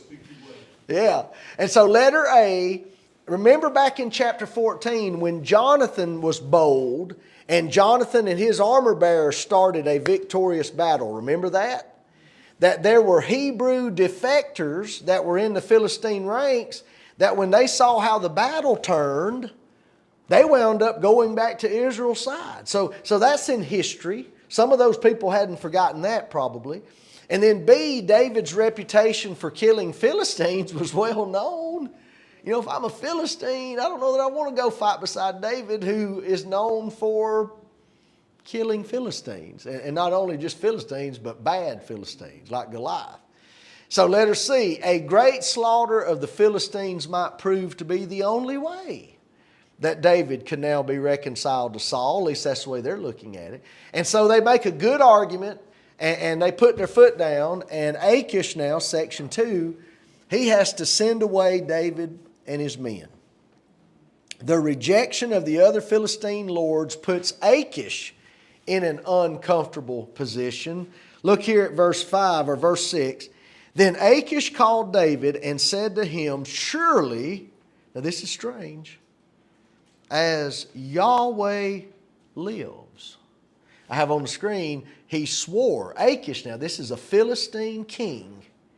He's swearing in the name of Israel's God, perhaps out of respect for David. So that may be his way of trying to soften this as much as he could.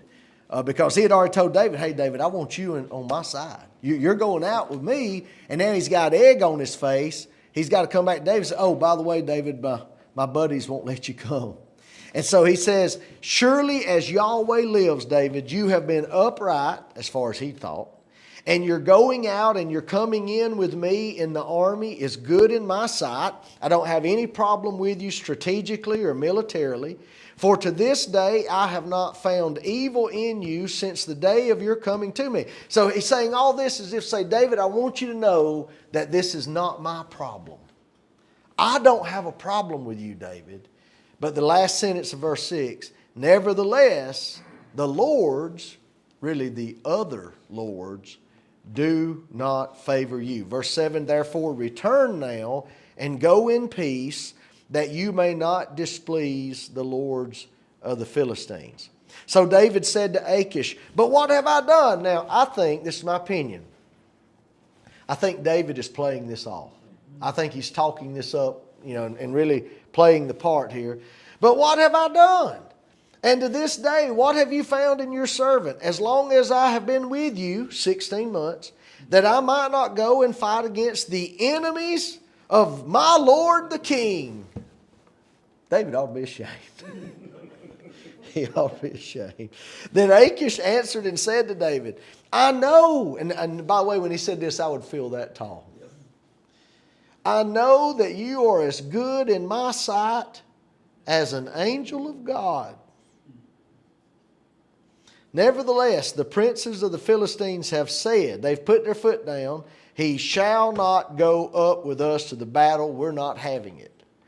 Now therefore rise early in the morning with your master's servants, those 600 men who have come with you, and as soon as you are up early in the morning and have light, he says it'd be best for you to get out here.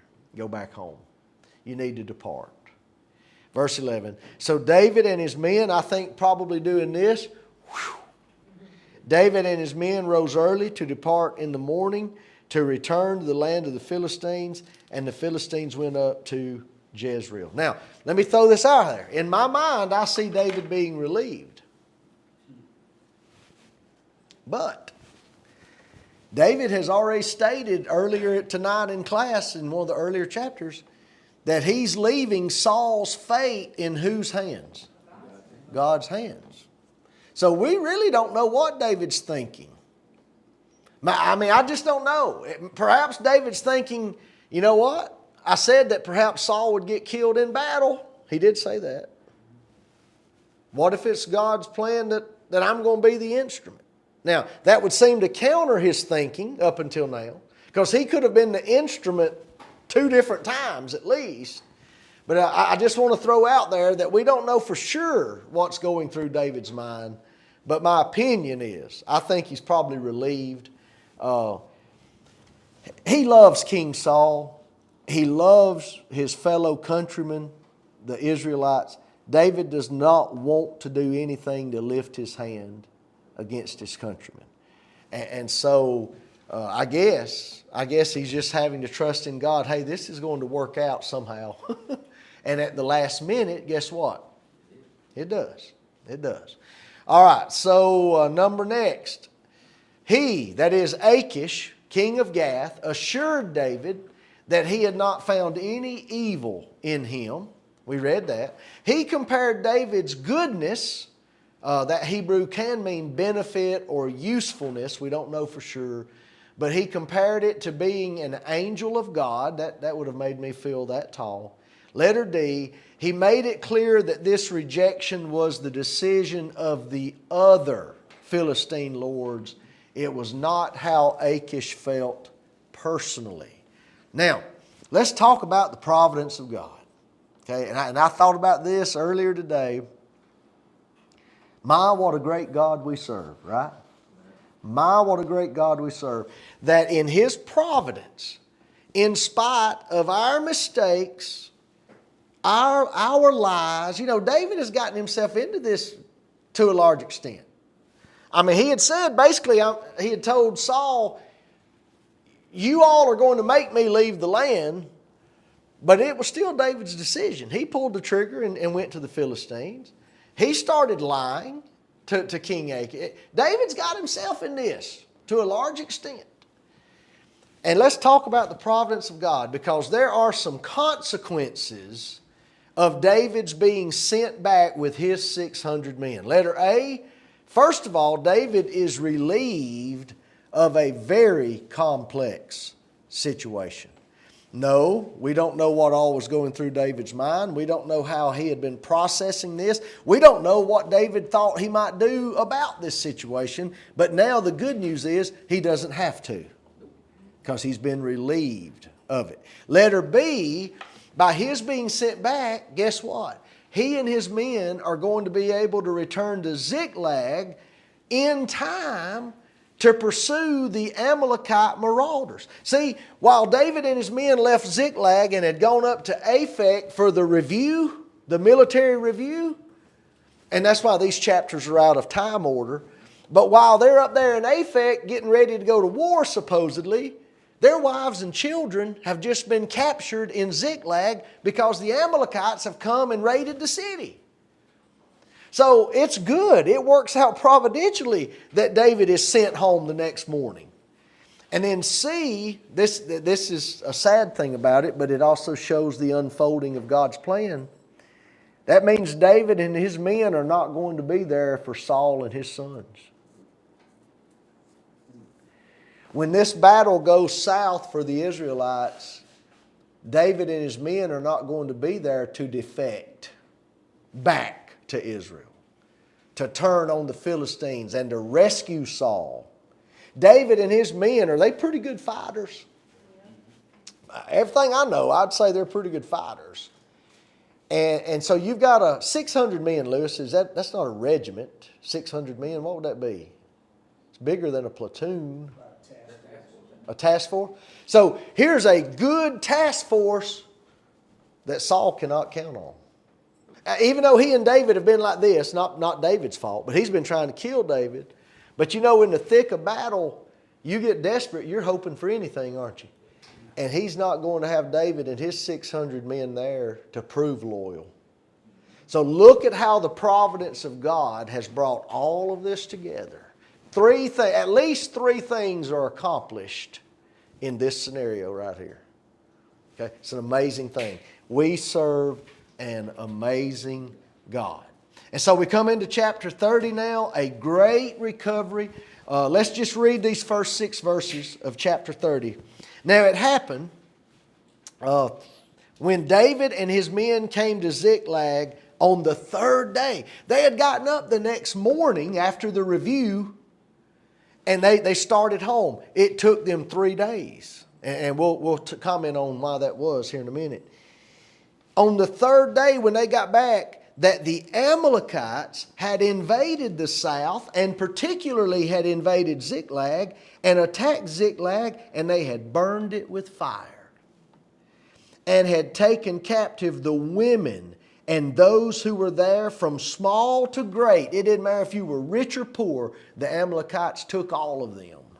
But notice, they did not kill anyone, but carried them away and went their way.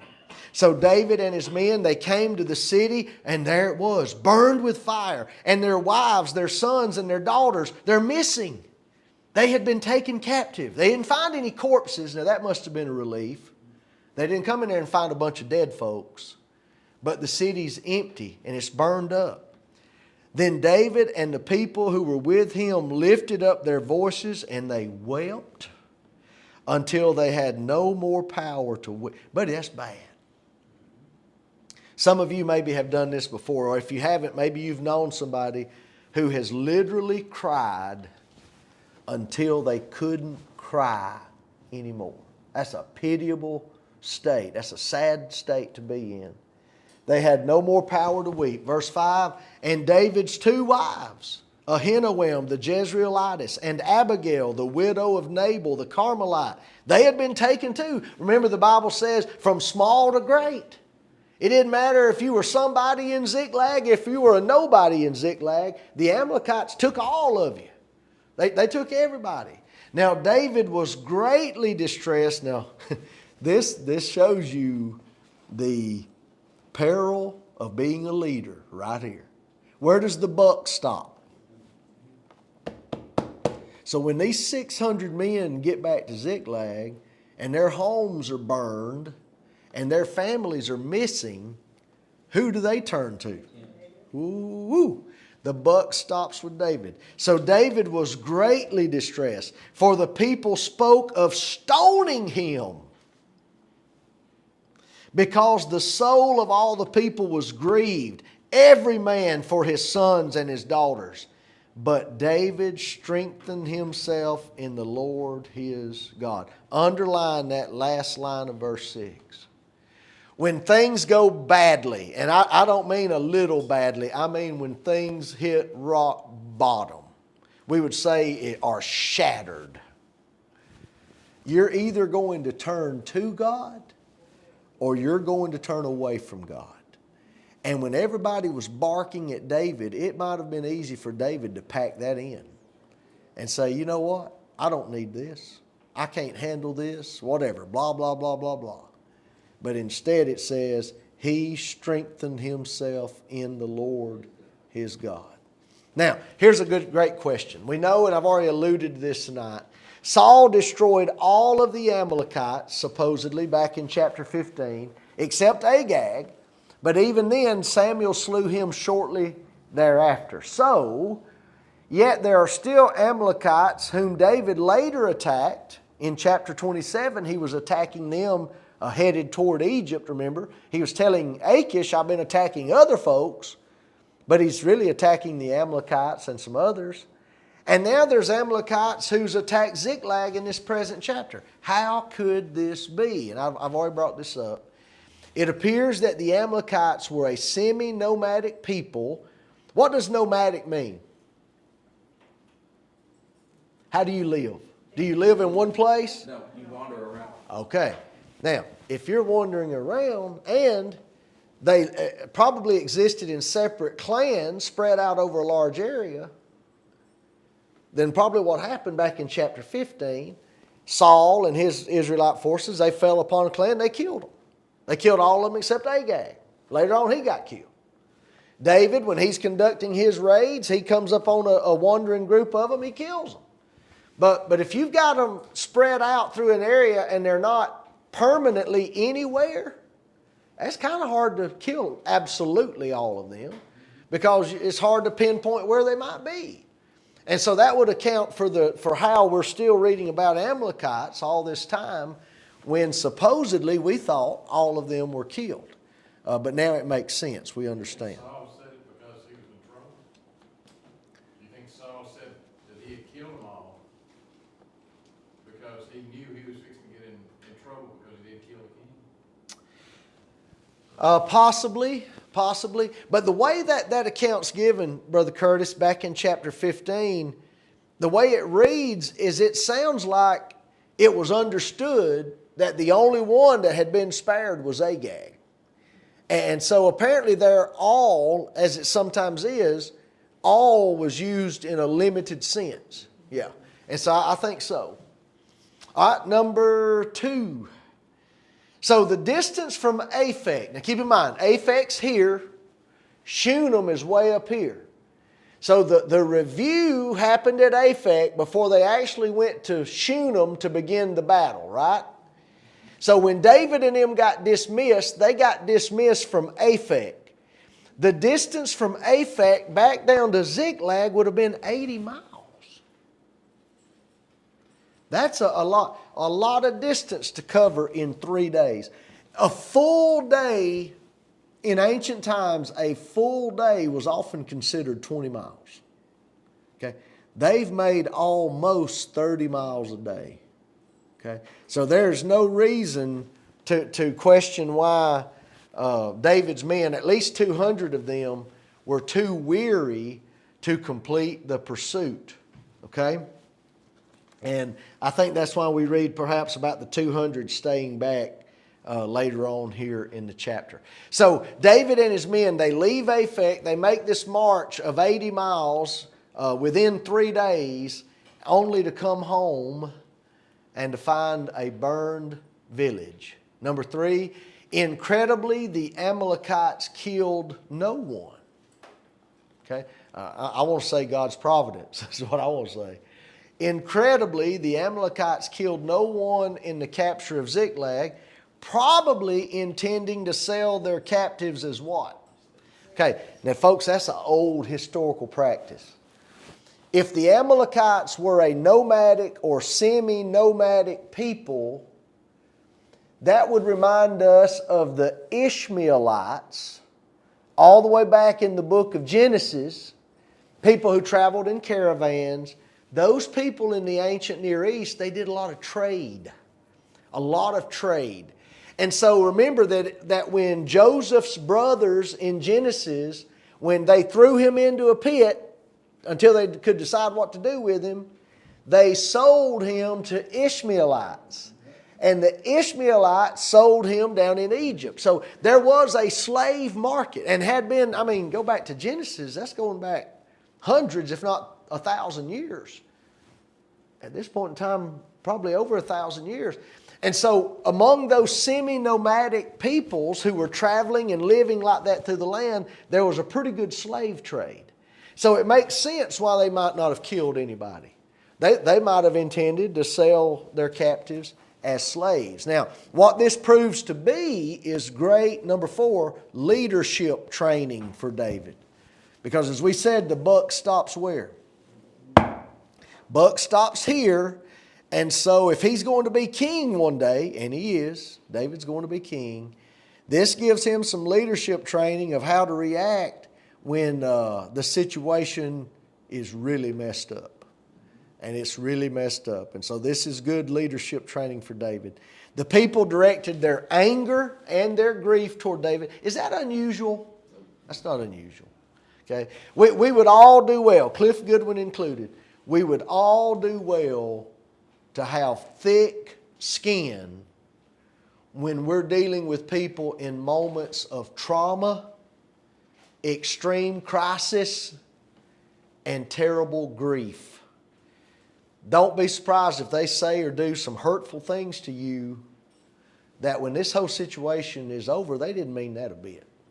Okay? We need to have thick skin.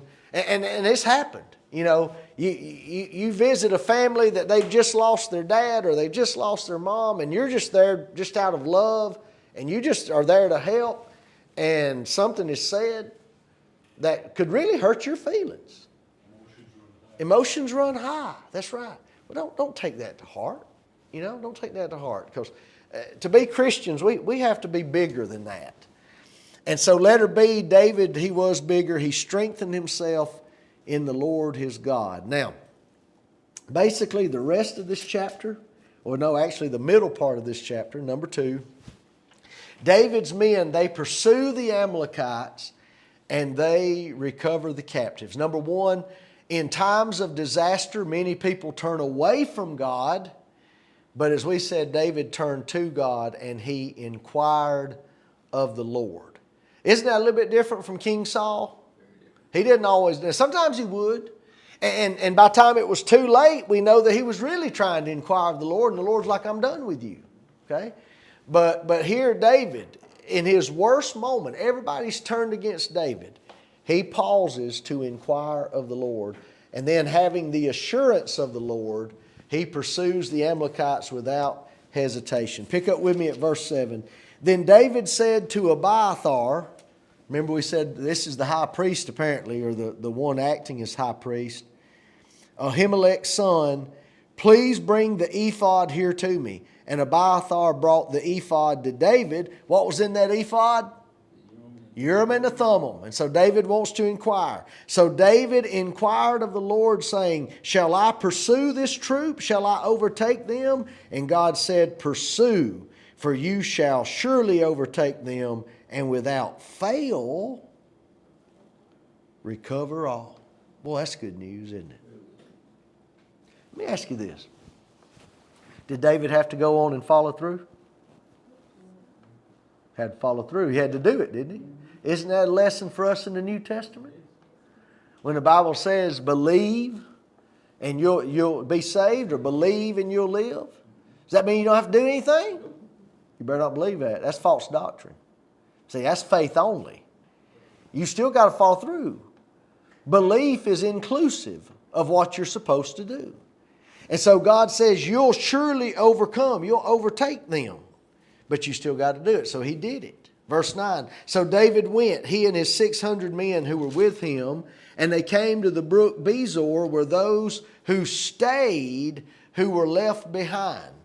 But David pursued, he and 400 men, and here they are, for 200 stayed behind who were so weary that they could not cross the brook Bezor.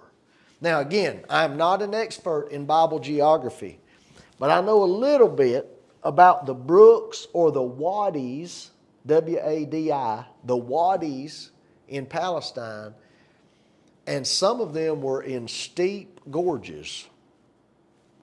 And depending on the time of year, depending on whether or not it was rainy season, if they're flooded, some of those wadis or brooks can be hard to get across.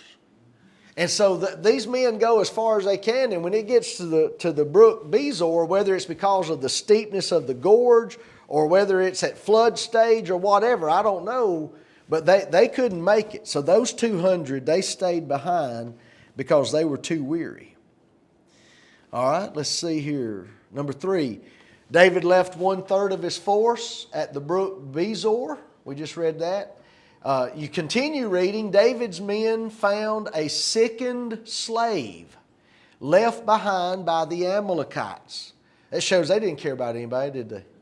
You know, if he was too sick to be of service to them, they just left him to die, I guess. And so David's men found this sickened slave.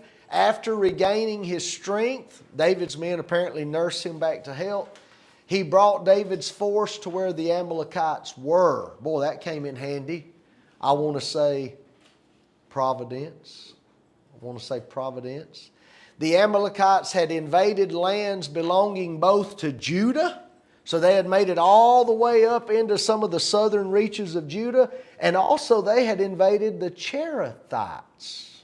Now, that's interesting because the Cherethites is just another name for the who? But I thought the Amalekites were allied to the Philistines. They were. But who's been causing them trouble? David. And as far as I know, David, he's taken up with the Philistines, but he's hounding us. And so apparently they're going to give a little bit of it back to the Philistines or the Cherethites, if you will. So the Amalekites, to sum that up, they had been on their raiding tour, and that had included Ziklag. And so they're headed back south now. Verse number 6, or question number 6, David's attack, the way it's worded in verse 17, it's hard to tell. The wording in verse 17, it could have lasted anywhere from 12 to 24 hours. And only 400 young men of the Amalekites escaped. And apparently the reason they escaped is they were on camels. Now, in that desert region, that desert part of the world, a camel, that's a good way of traveling.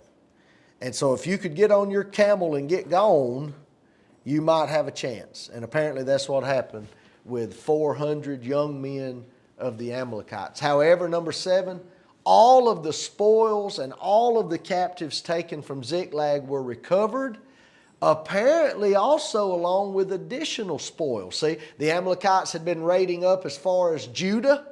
They had raided the Cherethites, some of the Philistines. And so David not only gets back everything he and his men owned, but then there's additional spoil that David keeps for himself. All right, so that brings us to the final part of this chapter. The spoil is now divided. When the men come back and they're reunited with the 200 that had to stay behind, there were wicked men. I think the Bible must call them that. Yep. Verse 22, then all the wicked and worthless men of those who went with David answered and said, because they did not go with us to the battle, we're not giving them any of the spoil that we recovered, except every man can have his own wife and children back, but that's it, that they may lead them away and depart. And David said, verse 23, my brethren, it's not going to go this way. He said, no, you shall not do this with what the Lord has given us, who has preserved us and delivered into our hand the troop. Let me give you a little side note here. I don't have the time to, but I'm going to anyway.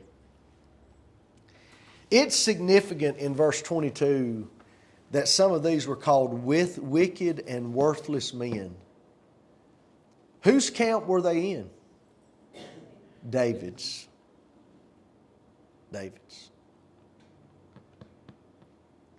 Just because you have a congregation of the Lord's church, that doesn't mean every member in those pews is necessarily faithful. That's sad. Now, they should be. But you have you ever thought about that interesting passage in 2 Timothy 2, 19 through 21, when Paul says, "But in a great house there are vessels to honor and vessels to dishonor." And then you've got the parable of the dragnet back in Matthew, which is supposed to be somehow relating to the kingdom, the church. And in that dragnet, when that dragnet is pulled up, there's some things in that dragnet that have to be culled out. The sad reality is that not everybody in our number, they might be in the right camp. They might be members of the right church, but that doesn't mean their heart is in it. That's a lesson right there. Even David had wicked and worthless men among his number. Number two, on that day, David seems to have enforced an earlier precedent set forth in the law of Moses. You can trace it back at least as far as Numbers 31. Such a statute would remain in effect for years to come. And that's basically, look, when you have some people that stay behind and other people who go to the battle, they're still all going to divide the spoil. Okay? That goes back at least to Numbers, and it stays in effect long after the time of David, as best I can tell. After returning to Ziklag, David sent portions of the spoils to various cities in Judah. Now, that would make sense because this Amalekite raiding tour had affected Judah, hadn't it? And so it's only making sense that David may be sending back some of their stuff that had been taken from them. All of this makes perfect sense to me. All right, we got 10 minutes and we got one final chapter. And it's short, but it is very, very tragic. So the death of Saul, this has been coming a long time, hasn't it? This has been coming a long time. Section 1, Saul killed and Israel defeated. Now chronologically, as I've already tried to point out, if you could cut 28:4 through 25, just cut that last part of chapter 28 out and insert it right before verse 1, that's where it would be chronologically. Number 2, Israel fled from before the Philistines, and many fell slain on Mount Gilboa. Let's read that verse 1. Now the Philistines fought against Israel, and the men of Israel fled from before the Philistines. They fell slain on Mount Gilboa. Then the Philistines followed hard. Israel is obviously in a retreat. The Philistines are following hard in this retreat. Were any of you, which operation was it in Kuwait and Iraq in the early 90s? Which one was that? Desert? Any of you men serving that? Okay. My father-in-law did too. And, there was no retreat. There was that one pathway out of Kuwait, and there wasn't a retreat for the Iraqis. Okay. Here, there's no retreat for Israel. Israel's trying. Israel's going, but the Philistines are following hard on them. And notice verse 2. This is a sad verse. And the Philistines killed Jonathan. That's the crown prince. That's the man that by inheritance the throne was going to be his, but he was a big enough man that he told David, he says, David, I know you're God's choice, and I just want to be number. He was a good man. There's a good man lost right here. Obedient. So Jonathan's killed, Abinadab and Malchishua, all three of those were Saul's sons, they're killed.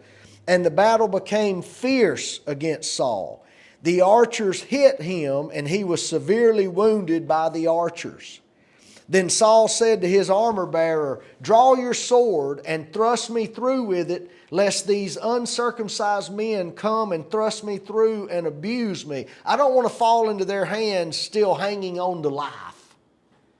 But his armor bearer would not, for he was greatly afraid. You know, that'd be a tough situation. This is your king, you know, and your king's saying, kill me, man, kill me. And he's like, I don't want to do this. I don't know what to do, but I don't want to do this.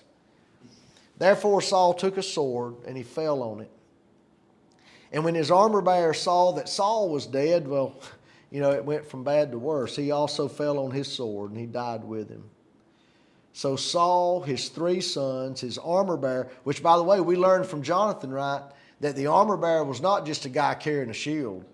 The armor bearer was a warrior in his own right. He was like he had your 6. He guarded your back. And so that's why he's listed here with the 3 sons. You're like, why would an armor bearer be elevated to be listed in the death notice of the king and the 3 princes? That's why, because he was that important. These men died together that same day. And when the men of Israel who were on the other side of the valley of Jezreel, and those who were on the other side of the Jordan, so even further, when they saw that the men of Israel had fled and that Saul and his sons were dead, they forsook the cities they were in, and they fled, and the Philistines came and dwelt in them.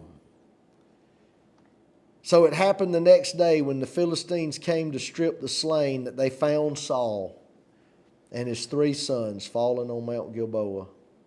And they cut off Saul's head and stripped off his armor and sent word throughout the land of the Philistines. I wonder if they were remembering when David cut off Goliath's head. You reckon? David cut off Goliath's head, and they sent word throughout the land of the Philistines to proclaim it in the temple of their idols and among the people. Then they put his armor in the temple of the Ashtoreths, and they fastened his body, Saul's headless body, to the wall of Bethshan. Now when the inhabitants of Jabesh Gilead, now that's all the way clear on the other side of Jordan, that's in Gilead, when they heard what the Philistines had done to Saul, all the valiant men arose and traveled all night, and they took the body of Saul and apparently also the bodies of his sons from off the wall of Bethshan, and they came to Jabesh and burned them there. Then they took their bones and buried them under the tamarisk tree at Jabesh, and they fasted 7 days in mourning and in commemoration of the king of Israel and his sons. Well, number 3, Saul was first severely wounded by the Philistine archers. You could be with arrow. The nature of arrows, and you know this, is such that you can be mortally struck with an arrow and perhaps still not die for hours.